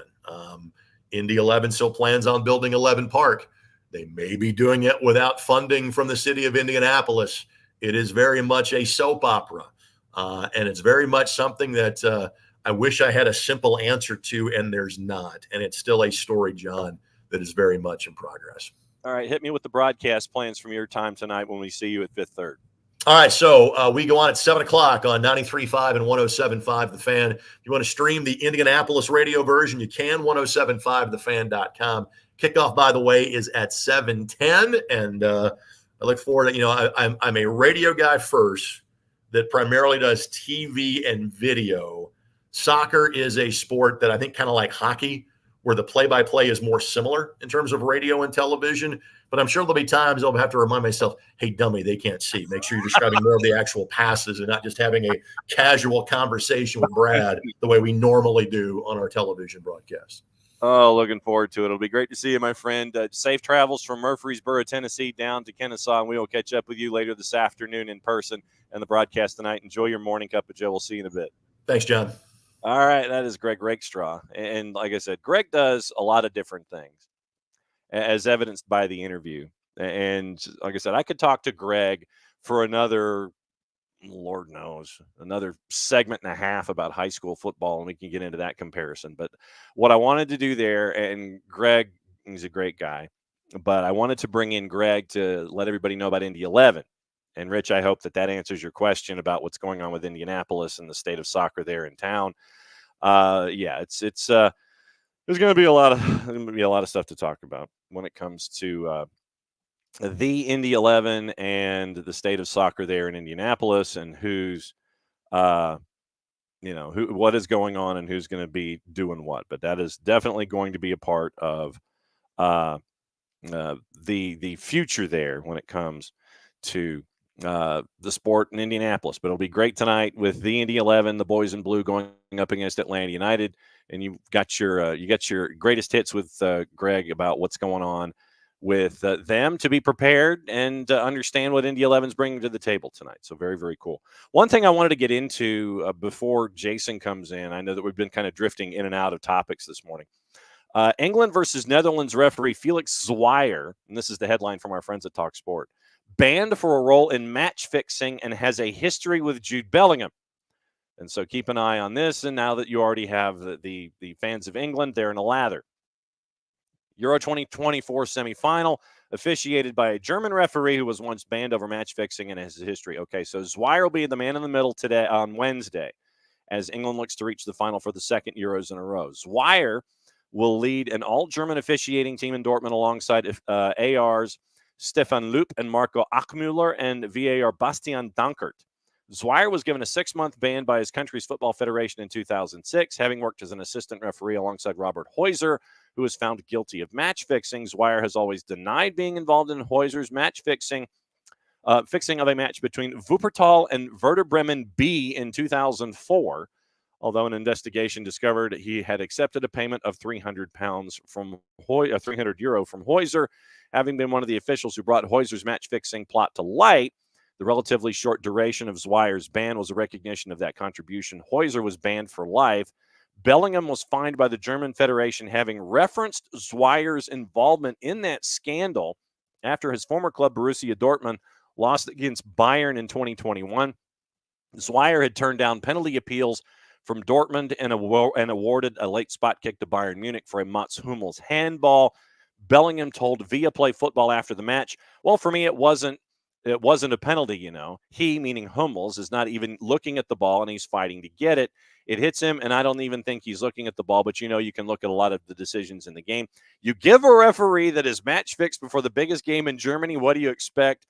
Zweier hit back at Bellingham for what he regarded as personal, disparaging, and disrespectful comments. Zweier said, I would prefer to clarify this in a personal conversation with Jude Bellingham and have offered such a personal conversation to Borussia Dortmund. For me, it's not about punishment, but about the realization that he went too far. I would accept a sincere apology. Statements continued. Only exposed the match fixing, involvement in the match fixing scandal, only exposed in Die Zeit in 2014 during an investigation. Outlet reported Munich criminal judge Rainer Koch reached the verdict on behalf of the German Football Federation. The ruling stated no intentional errors could be proven against Zweier, but the wording of the verdict reached by the German Football Association concluded he accepted a bribe. Zweier's ban was reduced to 6 months due to his cooperation in helping with the investigation and the prosecuting of Heuser, who was sentenced to 2.5 years in prison. Zweier then returned to football after his ban has been FIFA listed since 2012. So already taken charge of Italy, Albania, Turkey, Portugal, Romania, and Netherlands at the Euros. Also an AVAR for England's games against Sweden and Croatia at the 2018 World Cup. So that's already being discussed, and it's already out there. So it's all a part of the discussion this morning, warranted or otherwise. You know, it's going to be out there. Jason joining us coming up in short order. We're going to talk about Atlanta United, talk about all of the activity that has gone on. When the show, like I said, when the show went off the air, that was when all this other stuff was going on. So, of course, we get all of the notifications.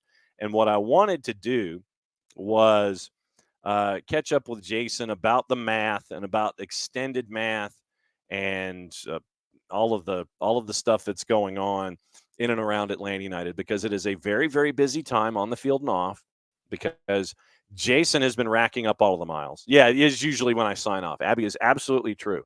Literally, it's like I'll sign off 11:05, 11:10, somewhere in there. And then within 5 minutes, guaranteed, of something happening in the world, especially involving Atlanta United. It's usually within 5 minutes of signing off. And so, you know, remember in the old days when we're sitting there thinking, okay, is something going to happen, and then it's the three of us or the four of us, and we're waiting for the 3-hour show to almost happen, you know, on trade deadline days and things like that. So that's traditionally how it goes. I just end up cutting my losses at that point, and I'll sit there and it's like, okay, yeah, fine. I'll go ahead and sign off. We'll go ahead and let the news break, and then we'll talk about it tomorrow. But yeah, there was stuff involving Caleb Wiley. And then there's a discussion about Ezekiel Barco and the money that's attached there and how that could come. But you're also dealing with possibilities of Spartak Moscow, and we all know right now the current geopolitical situation involving the United States and Russia, and monies going back and forth. And so all of these things you didn't know that you had to know about. Geopolitics and windows and how, and this was something that was brought up this morning by Zach Lowy, and Jason brought it to our attention, involving the French league in and of itself. You could have as many as 8 teams because there is no current television contract. Zach Lowy brought this up this morning. Jason saw this, where you could have as many as 8 teams, not Strasbourg, but you could have as many as 8 teams in Ligue 1 declaring bankruptcy proceedings because there is no current television deal. That's where Ligue 1 is right now. So me being the businessman that I am, I'm sitting there thinking, okay, which of these teams are really hurting? And I mean, hey, Atlanta United has done some shopping in Ligue 1 and Ligue 2 before. So if you have teams that are in dire need of any kind of a financial jolt, I might be looking at Ligue 1 as a major distressed asset and trying to see where players could be coming from and what fits what you're hunting for and what fits what you're looking for. Let me see if I can find that Zach Lowy information here coming up. Let me see, Zach Lowy. And yeah, I mean, it was disappointing, obviously, but it's an eye opener as well when you know you see the state of affairs that is going on in the state of world football. And Zach brought together. Let me see if I can find it. Okay, here we go. Happened yesterday, according to L'Equipe, and this is from Zach Lowy. 8 Ligue 1 teams are at risk of declaring bankruptcy due to there being no agreement for television rights for the next 5 seasons. Auxerre, Lens, Nantes, Stade Reims, Montpellier, Brest, Le Havre, and Angers. 8 teams.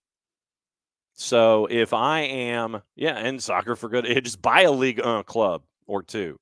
And once again, you're talking distressed assets. Legitimately, a distressed asset is what you're staring at with these 8 clubs possibly, and the players that are attached to them. And so I guess when the show is over, go to Transfermarkt, bookmark the Zach Lowy tweet, ZACHLOWY, Zach Lowy, and do your deep dive into Transfermarkt. Auxerre, Lens, Nantes, Stade Reims, Montpellier, Brest, Le Havre, and Angers. That's what you could be staring at when it comes to a lot of distressed assets with franchises and a lot of distressed assets with the players that are associated inside those programs. Like I said, Atlanta United chased after teams in Ligue 1 and Ligue 2 and ended up with some great pickups. The idea is there. Look at it as a distressed asset. Helping out a team that is in of dire financial need, and you help yourself out with an asset that they currently have. So that's what you're looking at when it comes to possibly with all of these windows coming open. What you're staring at, really, what you're staring at, absolutely true. So just keep an eye on all of this as we go forward. Other news that is in and around this morning, obviously we were discussing what's going on with the NPSL, thanks to Dale Parker, the head coach at AppFC, thanks to Jonathan Mercado, the head coach at Apotheos. It is a rematch of Hops and AppFC tomorrow, and then it is Apotheos heading to Hickory tomorrow at 10:30. We catch up with Carlos Rubio on a match day, and we find out what's going on in his brain as we are all getting ready for the NPSL playoffs. A lot of the lower divisions, a lot of the summer leagues in playoffs. You listen to the programming that we put out Thursdays and Fridays. You're guiding down that path of finding out what's going on. Obviously, we'll try and catch up with folks in the USLW because they're down with the Final Four as well, including Tennessee SC. We'll catch up with them as well. It is after 10:30, final half hour of the show this morning. That means we bring in this guy. How you doing? That's creepy, John. Don't do that. How have you, what has it been like for you? Do you know what city you're in currently? No. I think Atlanta, maybe.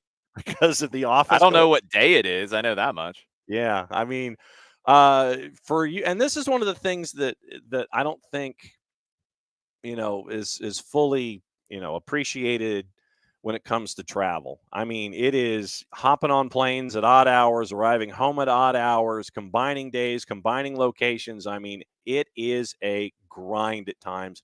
And with all of these matches that you and Mike have been calling with the team, you guys have been getting a lot of miles and points, but it's been a lot of weird hours on planes and a lot of time on planes. Yeah, I mean, just to give you all an understanding of this, and the players are going through it too, and they're actually like running around in these games, so they have it in a very different way. But work backwards. We left for Foxborough or left for Boston on Tuesday. That's a pretty long flight. Then it's another 45 minutes or so to Foxborough. We stayed in Foxborough this time. Which that part's super convenient because, I mean, for us, the players can take a short bus over to the stadium. We can walk. And like the game day, Wednesday, was great because, at Patriot Place, you can walk down, eat lunch, you can walk back to the hotel, then you can walk over to the stadium, you can walk back, you can walk to get something to eat after the game. All great. That part's wonderful. Well, then you pay for it the day before and the next day. The next day, Thursday, July 4th, we drive back to Boston, 45 minutes or so. Left at 2:00, got to Boston. I think we took off about 3:15 or so for Salt Lake City, and that's a 5.5-hour flight from Boston. Get to Salt Lake. We gained 2 hours, had dinner, collapsed. Team trained on Friday. It's a pretty light session because you're recovering from travel. I mean, it's real. Like, we flew during the day, so it wasn't horrible, but you have a light session on Friday, you play Saturday night, you then fly back after the game. Landed, I think, about 5:15 or so Sunday morning. And I was talking to Rob Valentino about this. He was talking to the media about some of the players as well, and just how everybody's different. For me, I can't sleep on a plane. I think anybody who sleeps on a plane, it's not great sleep, even if you do. I can't sleep on the plane. So I got home and finally wound down and probably fell asleep about 6:30. I was lucky that I could sleep till noon, 12:30, something like that on Sunday. Some people can't. Some people, got home, maybe slept for an hour or two. And then you're just all out of whack the rest of the day. Like, it took me forever to get going. We had a UPSL game Sunday night that ended up getting delayed due to lightning. So, About that. like, it took forever to get going on Sunday. Then I'm finally like awake in the evening, and then the game doesn't happen. I get home and then I can't sleep because I'm used to being Salt Lake and being 2 hours back and all the different ways of my sleeping pattern. So, like, they were talking about this yesterday with how the training session went yesterday, which is, again, another kind of light session because you've got some people who, okay, probably handled it pretty well, slept as close to normal as you could, and were caught up by Monday morning. You've got others who were completely out of whack and didn't sleep well Sunday night because of how everything changed. So, you kind of had a mixed bag of who could really give you a lot in training and who needed to rest. So it's hard. And the schedule, like right now, this stretch is as brutal as I can remember it. Home game, then Foxborough, which is one of your longer trips in the East. Then you go to Salt Lake, which is one of your longer trips, period. Then you come back for a Tuesday Open Cup game, which separate competition. MLS doesn't schedule around it, but you play Tuesday. Then you go to Montreal, which is your longest trip in the East, I think. Another long trip. So it's tough, and you're trying to get practice sessions in. You're trying to work on things. You're not really able to work on things at speed on the field very much. You're trying to keep guys healthy. You've got to manage workload. You've got to manage how guys are able to get rest, how they're able to sleep. It's stuff that in the past, it was just kind of like, oh, whatever, go play. And people got hurt and people would have injuries. And now, like, you're trying to deal with all of it. And if you're Rob Valentino and his staff, that's a whole lot to juggle, along with trying to solve set piece defending, along with trying to solve getting chances off of set pieces, along with trying to find a shape that works, that you can play and not have to try to rebuild game to game. It's all really difficult at the moment, and I think you're seeing it in some of the results. And it's just it's a struggle, it's a battle, and we'll see how tonight goes because it's not going to be an easy match. Jarrett, what's on your mind with Jason this morning? Okay, yeah. That was a lot. Yeah, welcome to my world, Jarrett. I know. Miles and points. Okay, so That's not how it works, John. Not when you're flying with the team. I'm not getting miles and points. Oh, I don't get Sun Country miles. see. that would be a very weird thing to get. I don't want them because they don't fly out of Atlanta. I don't want to go somewhere else to use them. That's why I say it would be very awkward to get them. Strange. In your prep for this, what's been your takeaway from kind of the danger areas for an Indy 11 team that people can be on the lookout for? I think they're a team that's improved a lot over the season. I was able to catch up with our old friend Stephen Glass yesterday and talk about his impressions of Indy. Now they played him early in the season, but one of the things that stuck with him was just how they've built as the year has gone on.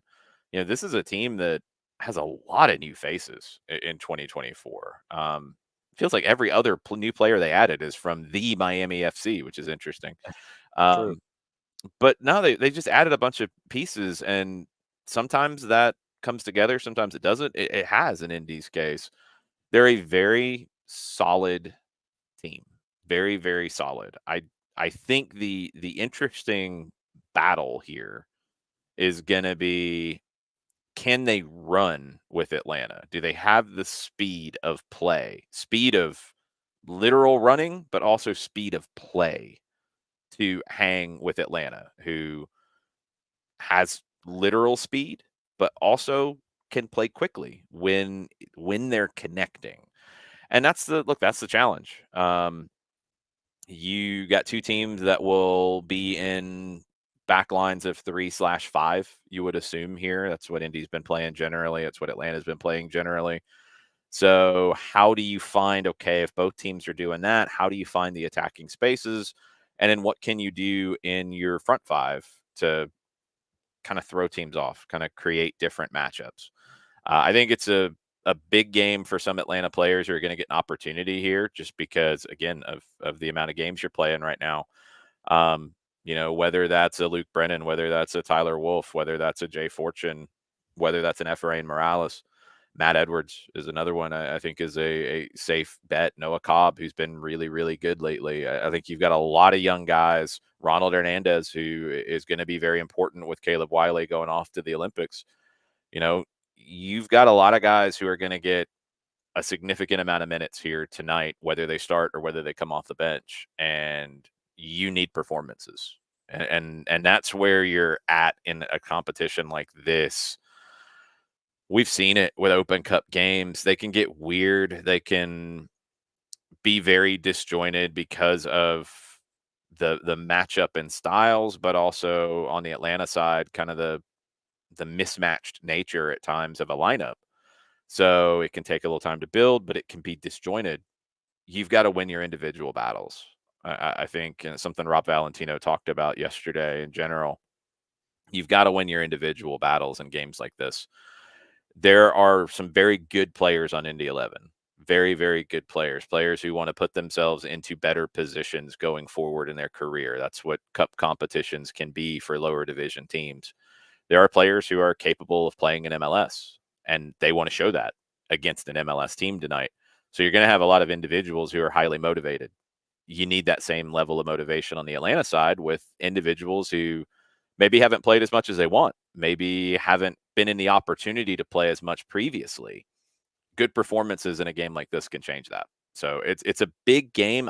I keep looking at some of the individual matchups that we might see and trying to find those in the game. Atlanta's got to win more of those than Indy. And catching up with Greg Ragstra, the play-by-play voice for the Indy 11 before you came on here in hour number 2, he had some injury concerns as well.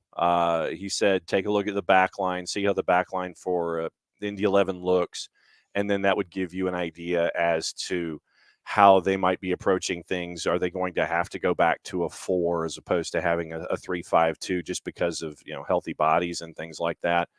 They had a keeper change where Hunter Solt is now been between the sticks. And when you've got a guy who's 6'7" back there, they've had a draw with Rhode Island at 3-3, and creating traffic in front of Hunter Solt created those opportunities for Rhode Island. It's going to be one of those where, and this was a point that he made, where the depth that's available for Indy 11 is different than the depth that's available for Atlanta United too, and that's something else to keep an eye on here.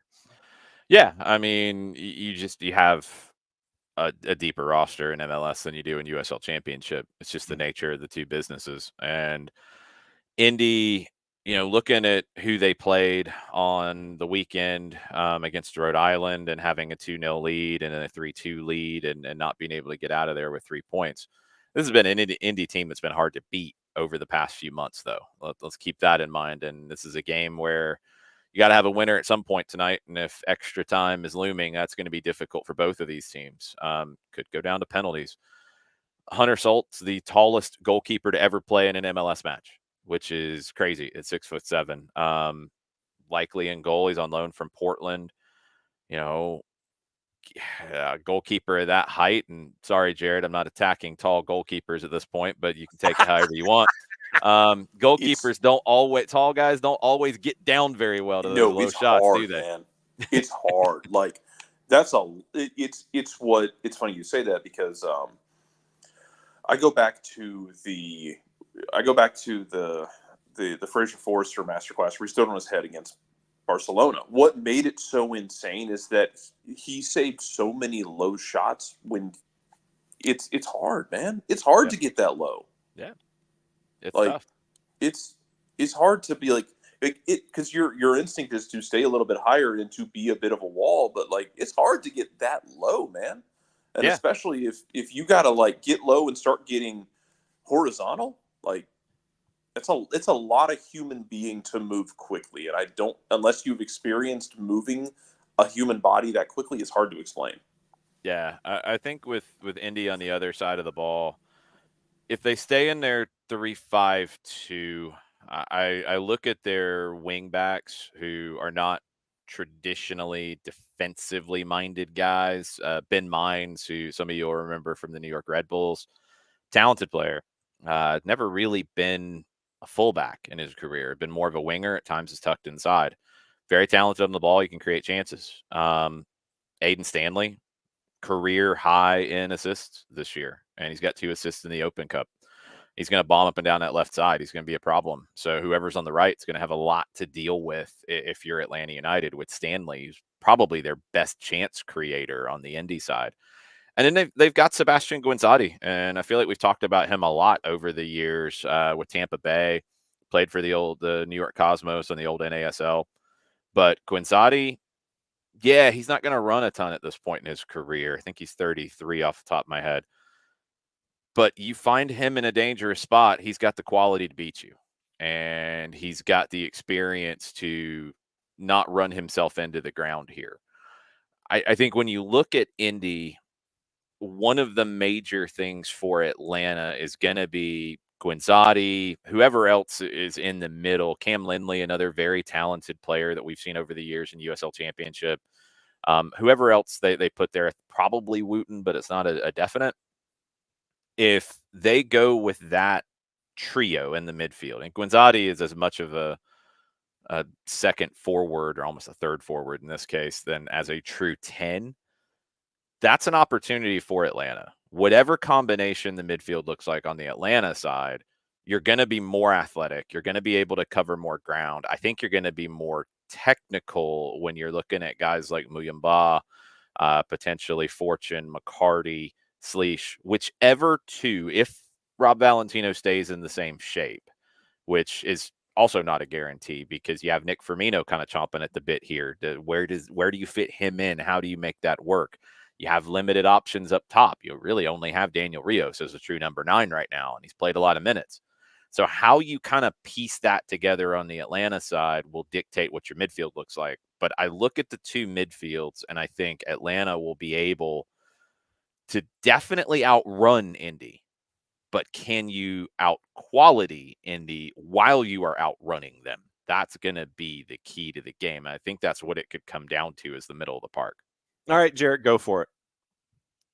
And then to your point about being able to outrun them and out-quality them, it feels like later you go in the game, and I'm glad you talked about like the depth of MLS versus USL and the depth of the bench, because it's not a shot at USL. It's just the nature of the beast. No, it's just what you have to spend. Yeah. But how big is it if you can, as he asked the obvious question, here's the ball in the tee, bud. How big is it then if you're Atlanta to get that early goal 10 minutes in or so, where you can put Indy in a position where they might, whether time dictates it or not, they might feel like they need to be pressing and rushing and taking more risks ahead of schedule? Yeah, I think in general, yes, you got to be smart about how you go about it, because you don't want to concede early either. So you don't need to be risky, because you do have that advantage in depth. So, if you're Atlanta United, I always like to compare things to boxing. I don't know why, because I'm not like a gigantic boxing fan, but it's just such an easy way to I think compare the stuff. If you're Atlanta, you probably feel like you can go into the late rounds. You can go into extra time and be comfortable if however you start it or finish it, and you're probably, I would assume, going to not start some of your guys who started in Salt Lake City. So if they come off the bench in late in the second half or in extra time, that's a lot of quality coming off the bench. So if you feel like, look, our thing here, because we only have one forward, and I don't know if Rios can go or not. He's been great, but you also got another game on Saturday in Montreal, so you got to manage his minutes somehow. I think you feel like, look, we can rotate here some. And if we need to be smart and compact and not, you're never going to see, I think, an Atlanta United team just sit behind the ball and try to soak up pressure and play on the counter in a game like this. But you also don't need to overextend yourselves, because you'll be able to go deeper into this game than Indy will. So, yeah, I'd love to get that early goal to make Indy get out of their comfort zone. This is a team that hasn't conceded in the Open Cup in Indy. This is a very good defensive team. But you don't need to be overly risky to get that early goal, because I think you can wear Indy down as well. So, for me, I think it's just you play your game. I think what we've seen from Atlanta right now, and I go back to the Salt Lake game, different opponent here. You're dealing with a different front four here than RSL. That front four for RSL, Crooks has got 5 assists. Gomez is double digits. Arango's double digits, both in goals and assists for both of them. Luna double digits in assists. So you've got so much talent there. You did a really good job, and I know, and I get it. People are not happy about the goals conceded. 3 off of set pieces. Open play, it's 2-2. And first half was great from Atlanta. Absolutely great. And the reason why was your structure and the way that you played. And that's a massive amount of credit to Rob Valentino and his staff, because, like I said, I went through the itinerary. You had a training session that was short and not at full speed to work on refining how you wanted to defend. You had video sessions, you had meetings, you had those things, and that's very important at a time like this. But you had your line of 5, and you had your 2 central midfielders, and then you had your front 3, and they were fully connected, filling the gaps, not allowing RSL to play through the middle, because that front 4, the way that they play, Luna kept tucking inside, becoming a second 10. Gomez would tuck inside or look for the run over the top. Arango was dropping deeper to get on the ball. Crooks was kind of bouncing off of that and finding the space. In the first half, Atlanta did not let those 4 get on the ball very much. And it was a brilliant defensive plan. And then when you start to break up the way the other team wants to play, then you get to play. And you get to get forward. And you get to get numbers forward. And you got Caleb Wiley forward a ton. You got Brooks Lennon forward a ton. You got Sean De Silva forward. You got Saba in dangerous spots. I think in this game, again, not the same level of opponent, but you want to cut off Indy's ability in two ways here. You don't want to let them play through the middle. You don't want Guinzotti to grow into this game. You don't want to let them find the forwards easily. And with two, they can be a little more direct at times. You want to make them have to go over the top of you. You feel like you can win those aerial duels, whoever your center back group is today. But you've got to make Indy not be able to connect the dots through the middle. Okay. You've also got to worry about Stanley on the left. So I think you need to be solid defensively and use that as your foundation. Use that as your base to then get numbers forward when you win the ball back, wherever that is. I think in Utah, they did a great job of winning the ball back in the middle third. I don't think you're going to have the legs to press heavily here. You're not going to get wild chasing Indy in terms of their buildup. I don't know if they're necessarily going to try to build up a ton. You want to make it difficult for them to launch the ball long if they're going to play direct, but you're not going to recklessly chase here because of where your legs are as well. What Atlanta did in Utah that was so good is they didn't do that when they forced the ball back. When they forced it back and RSL backline looked a little unsure of themselves, that's where you saw the aggression come in terms of defending. They picked their spots to do it. I think they picked them very effectively. Second half, RSL started to open the game up from wider positions, and that made it more difficult for Atlanta to defend as the legs got heavier, and then you get broken on set pieces. In this one, set pieces is going to be big for Indy, so you got to be careful about that. But you've got to prevent them from playing direct over the top, and you've got to try to limit Stanley on the left. Those are the keys for me. And if you do that, then you're going to be able to build your game. And that's what I thought Atlanta did really well in the first half against RSL. And I think they can do that here as well, no matter what the personnel is on the field. Abby was asking about minutes from Two's players from the weekend. I know Alan Carlton played a full 90. There haven't been any call-ups. There's been no short-term call-ups, and I don't think there's going to be any, so it doesn't matter. Okay. Can we talk and update on those? Have to be announced, just so everybody knows. Like, those have to be announced because it's a roster move. Yeah. So there has not been any announcements. The Two's played on Sunday. Yeah. So they traveled yesterday. The Two's don't travel the same way as the first team. It's not a charter flight, so they would have traveled yesterday.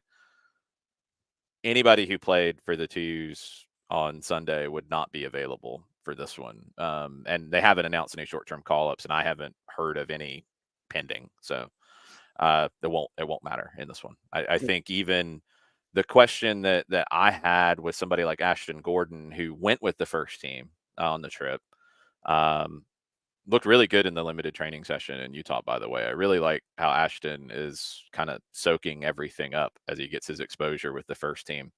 I think he's going to end up being a very good first team player. I really have been so happy to see what he's done at his age. But he would need a short-term call-up, and that has not been announced as of yet, so I'm not sure that's going to happen. I don't know if it will.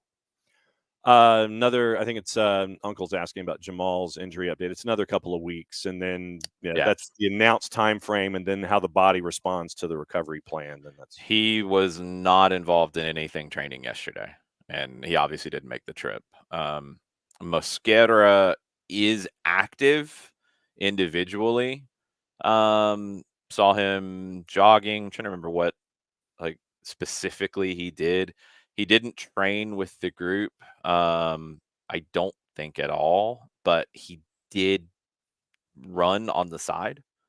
So he's much closer to being back than Jamal would be, but very different injuries as well. I think, Edwin lower body, Jamal upper body. So Jamal might be in a better fitness position when he comes back, depending on what he's been able to do, like in the gym and on the side. But that's the update on the two of them. They're both out for this. Yeah, and Abby's asking about Romario Williams. Yes, he is in Indy, but he's cup tied to Hartford. He's cup tied to Hartford. Yeah. So he was a part of that madness with the NYCFC match where they had the amazing sideline microphones picking up everything in the match. I think that finished 10-9. I don't think he was literally part of that madness. I don't remember hearing Romario saying anything that was reckless. No, I believe he was on the field watching all of the conversation going on, but he was on the field, but he's cup tied to Hartford. Yeah, one of the most open cup games in recent memory. Very, very Open Cup. Yes. Yes. That was ridiculousness. Can we talk about financial stuff off the field? Sure. Caleb Wiley, of course, announced after the show was over yesterday, and it appears that Caleb Reported. is now reported. It is use the proper terminology, Mr. Journalist Man. It is a possible, probable, apparently being discussed that Caleb could be heading to Strasbourg / Chelsea for an alleged apparent $9-ish million. No, that's not correct, John. Was it 9.5 or 8.5 or what's no 10.9. 10 point? Oh, it's up to 10.9. Is that the? I guess I was looking at pounds. I think was you were looking at pounds. Let's clean this up so there's no confusion here. Go for it. A bunch of people reported this. I am reading from Tom Bogert's tweet, and if you are wondering where Tom left because he left the Athletic, he is with @GiveMeSport. Tom tweeted, and I will read you his tweet. Chelsea and Atlanta United agree a deal for U.S. left back Caleb Wiley. Transfer fee is $11 million. I saw 10.9. He rounded. And Atlanta keeps sell-on percentage. Wiley to sign 7-year contract and go on loan to Strasbourg. That is from his sources. Others have reported that as well. That is reported. Announced is if the clubs announce it. That is a very different situation. And I know I'm getting into semantics, but it's very important to clarify these things right now because as we saw with Yakimakis, as we've seen with Almada, reports are reports, announcements are announcements. You're never going to get the monetary amounts in the announcements directly, but it's been pretty consistent on Wiley in that 10.9, 11 range of what the transfer fee would be. So now the timing, we know he is leaving Atlanta after the game tonight. He was expected to be available for the match tonight. He did train yesterday. He spoke to the media yesterday. But I don't know if these reports, if accurate, would change any of that. Would he not be available for tonight if that happens? And then would that change anything else? I don't think so because he's off to the Olympics. You wouldn't see him until after the Leagues Cup. If he comes back to Atlanta, the reports say that he won't, but I don't know if anything changes specifically for tonight. Nothing's been announced as of yet. And if I remember reading correctly from U.S. Soccer, I think the camp officially for the Olympic team opens today overseas in France. I think they're traveling to France today. But Wiley trained yesterday with the expectation to be part of the team tonight. Don't know if that's from a starting position or off the bench. But that was how it was when we left the facility yesterday. I think those reports came out after Maddie and I left the facility yesterday. So I don't know if those are accurate reports. I don't know if that means anything has changed. I have not heard of anything changing as of yet. And speaking of Maddie is with us this morning. First time, long time. Enjoy the show. So, Maddie, what brings you to the table as we wrap up here on a Tuesday where we've covered everything from the Indy 11 to Open Cup to Atlanta United to news on Caleb Wiley, reports on Caleb Wiley. Reports on Caleb Wiley, John. I said reports. You said news first. It's not news. And then I said reports, and there's even been reports on Ezekiel Barco and money attached there. NPSL there have been reports on that too. Yeah, so money allegedly involving Ezekiel Barco, NPSL playoffs, Nashville SC. So what brings you in, Miss Madison? Well, number one, I missed y'all. Haven't been on here in a little bit, and also I thought it was a little It also was a party, so I thought I would jump in and say hi in the last couple minutes. That's how it works. Yeah. So we've got action going on tonight, and I think that really with this matchup, then you have the late matchup out west. You've got 2 tonight and 2 tomorrow in Open Cup, and I think that Jarrett and I basically are still rooting for Dallas and Sporting Kansas City to beat the ish out of each other tomorrow as a carryover from what happened this past weekend. Oh yeah, absolutely. We're rooting for like multiple red cards in this matchup, man, for tomorrow night because You Rooting have to for play violence. Oh yeah, well, I mean, they went for violence in the 93rd minute on their own. They didn't need much motivation this weekend. Well, you had a throw into somebody's face, and then some pushing, some shoving, some Paul Areola. Paul Areola played dodgeball. Threw it right at Basong, and then Basong did the Zidanian headbutt. It wasn't like that. It wasn't a headbutt. Yeah, it was more of a. He did not headbutt anyone in the chest. Charge. Yeah, it was like a running shoulder block. It was more of a tribute to Sean Taylor than anything. Yeah, I was going to go with John Cena, but okay. And Areola sold it very well. But yeah, you need as many red cards as humanly possible tomorrow night in that matchup. What's that? Paul Areola sold something and was excessive. Oh man, I know exactly. Down with a feather. Jason, what do you think is going to happen in the West Coast game tonight in Open Cup? Which game is the West Coast game tonight? I believe it is the Seattle-Sacramento, I believe, is tonight late. Seattle's a weird one to get a grip on right now with all of the conversations around Seattle at this stage. It's kind of the same thing here, except Seattle's on the road in that, if I'm not mistaken, which Seattle is on the road. It.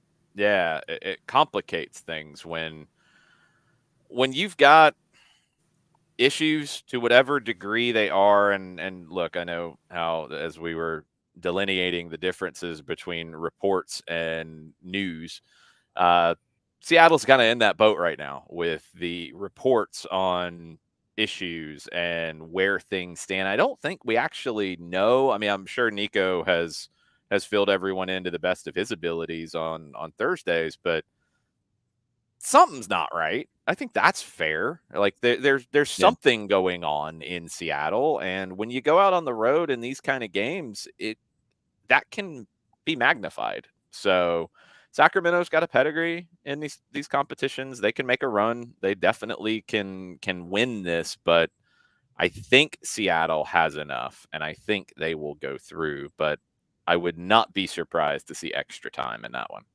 Yeah, I think it might go for a while. Ropes is putting us out publicly. If no one has seen it yet, Dax is filling Twitters with pics of the 08 Olympics group and alluding to... Oh my gosh, it is amazing. And alluding I like to the hats they were wearing. Those were cool. Yes, and alluding to actual hair under Brad Gazan's hat in 08. Well, we've seen it. It did exist. It's not, you don't have to allude to it when there are pictures of him playing with hair. Let's give Brad a little bit of credit here. Come on. Under the cap a little bit from 08. And Michael Parkhurst with the... Go ahead. Michael Parkhurst wondering why the two of them hadn't sweated through their suits yet in his response on Twitter. So I thought it was... They probably did. Oh, yeah, absolutely. So the thread has continued. There are more photos now on Dax's page. And it's the best thing I've ever seen in my whole life. It's great. I like the part where Michael Parkhurst is sweating through his Olympic Olympic opening ceremony outfit. There was a lot of talk about the opening ceremony outfits yesterday, which was interesting because Caleb's not going to be in the opening ceremony. That's one of the challenges in this, and it's cool that the 08 group got to do it because the soccer competition, and anybody who was here in 96, it's not the same as some of the other sports. Like Wiley said yesterday that they're not in the Olympic Village. So you won't get that experience, which a lot of the team sports athletes, I know it's come up with like the NBA players who have gone, and the Olympic Village has been one of the kind of fun elements for them because it's so different for them. Soccer players won't get that this time around. Maybe in some Olympics they've been able to at least get aspects of it, but this group won't. That's a shame. Like Caleb won't get to participate in the opening ceremony, won't be in the Olympic Village. I mean, their first game is 2 days before the opening ceremony against France. But then, like the closing ceremony part, he probably won't get to participate in that either unless the U.S. makes a deep run to where they're playing right before that, because he's got to get back to work, whether that's in Atlanta or in Europe. He's got to get back to work with his club. So it's it's a different experience, I think, this time around for Caleb and for the U.S. team, and that's a little bit of a shame. I wish there was a way for them to get to feel a little bit more like Olympians, like everybody else. Juice boxes have Atlanta United heavy on the minus side tonight, and they also have it fairly even, both for the late games. Sacramento and Seattle both hovering around plus 148. No real. I mean, that's I think speaking to what we're talking about with Seattle and also being on the road. So I do think that's going to go to extra time, but I think Seattle finds a way through. All right. So, Maddie, since you were here last, you get to say what's on your mind last first. So, what's on your mind before we go? Oh gosh. I love the Open Cup. I'm so excited that it's back tonight. I'm really excited for the Open Cup chaos. Hashtag magic of the Open Cup. It's going to be a lot of fun. I'm also very excited for the chaos that me and Jarrett are about to spew on Twitter later tonight. Good grief. We're both going to be running the SDH account at the same time. I know. Tried to keep up with what was happening last time, but I was kind of busy, and it was kind of insane. Look, every podcast is somebody's first, so we just won't let people know. I know you know. It's okay. Fair enough. Yes. It's going to be great. Yes. But yeah, that's kind of it. Magic of the Open Cup, everybody. It's going to be a lot of fun. All right, Jarrett, what else is on your mind before we go? Oh, God. Yeah, have fun with the Open Cup. You're coming out to it. Just stay hydrated. It's miserable outside in this state. We need to, pick up Georgia and move it. Preferably to somewhere colder. I don't think it works that way, Jarrett. The Northwest Passage? That would honestly be great. South of the Tens, I don't know, anything closer to a pole would be great. To Jason's point, how guys handle the weather how guys handle the game will be interesting. How they handle the weather will also be interesting, because the sun's still going to be out when you're starting. It's going to be humid. It's going to be, it's going to be physically draining. Yeah, I guess is the word to use for it. So we'll see how guys manage to handle that. Jason, broadcast plans and whatever else is on your. I don't care if there's no heat advisories today. It's still Georgia in July. Yeah. Well, looking at the weather, 86 degrees at 7 p.m. Scattered thunderstorms. Oh, great! It wouldn't be an Open Cup at Kennesaw without the threat of. Well, it wouldn't be an Atlanta United organizational sporting event without the threat of an apocalyptic storm. Yeah, 49% chance of rain, scattered thunderstorms at 7 p.m. Not much of a chance of rain past 9 o'clock. It falls to 24% in the 8 o'clock hour. Humidity 63%. Feels like 94 at 7 o'clock, according to the weather forecast. It's going to be difficult. There's a lot of stuff going on today. First game of the day is Spain and France. Spain wins, hopefully, for all of our sanities. Sorry, French fans, but no, I'm not sorry, France. Okay, that's fine. I was trying to be nice. I think you have scored as many open play goals as Scotland did. Yeah, did they score an open play goal? You might not have. I think they scored one, maybe. That's how many Scotland scored. Well, technically Scotland scored two, but one of them lost off the head of Rudiger. Yeah, but that was an own goal. But I offer you no mercy, France. You have too much talent to be doing this. What the hell are you doing? England, that goes for you too. You're not absolved from any of this. Yeah, and both are managers who have decided to be a little gutless. I hope Spain punishes them for that and gets the win there. I would be very happy about that. Obviously, I'd be very happy if Argentina beats Canada in the Copa America semifinal tonight. That's an 8 o'clock start, an hour after the Atlanta United start. No Atlanta soccer tonight. This evening, full-time report, we'll probably talk a little bit about those two games. There will be an Atlanta soccer tonight special tomorrow night after the Copa semifinal, which should be a really good one with Uruguay and Colombia. 2 hours of AST on Wednesday night from 10 to midnight, and then 2 hours of AST on Sunday after the finals from 10 to midnight. So buckle up for those. Tonight, I mean, like I said with Atlanta, like you've got to impose your will on this game, and I think the way that you do that is with speed of feet and also speed of thought. And you're going to need to be very sharp on the ball in moments where I think you're going to have some space to operate in. I think Indy's going to have to be careful with their lack of speed of foot in terms of how they defend. Probably means they're going to put some guys behind the ball a little bit more. They're going to be dangerous when they get out, especially down that left side with Stanley. But you've got to take advantage of that. And you've got to be fearless in this. Unlike France and England in the Euros, who have been full of fear at all times in the way that they've approached games, you've got to be brave and get forward, take risks in the attacking half, and be confident in your ability to win the ball back. And I thought the first half against RSL, Atlanta United did that so well. Second half, where you concede on the set piece, that dings that confidence. And that's, look, it's part of being a pro athlete. It's part of these games. But you've got to find a way in this one where you are the better team, you have more talent, you have more depth to impose that on Indy. I don't care how you get through. I would love it if it is a very comfortable win where you can rotate guys in the second half later and think ahead a little bit to Montreal on Saturday. That'd be amazing. I don't think that's going to happen. I think it's going to be a difficult night. I think Indy is too good for that to happen. And I think you're going to have to work for it. So keep your heads, be intelligent, use your speed in all aspects. I think when we talk about speed in this game, a lot of times we just talk about being fast. It's speed of thought. It's speed of technique, being able to play quick because you can play first touch or you can play quickly with second touch. You can control the ball close.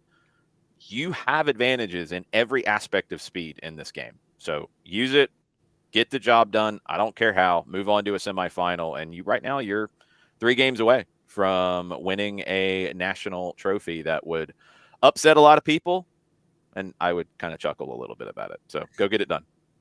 And that's what we're going to be keeping an eye on tonight in Kennesaw. Looking forward to the broadcast with you and Mike. Looking forward to see Greg Rakestraw and Indy and the Indy 11 coming down and having local radio as well. It's been a full New Mexico's got local radio for their game as well tomorrow, which is awesome. I love to see USL teams with local radio for these Open Cup games.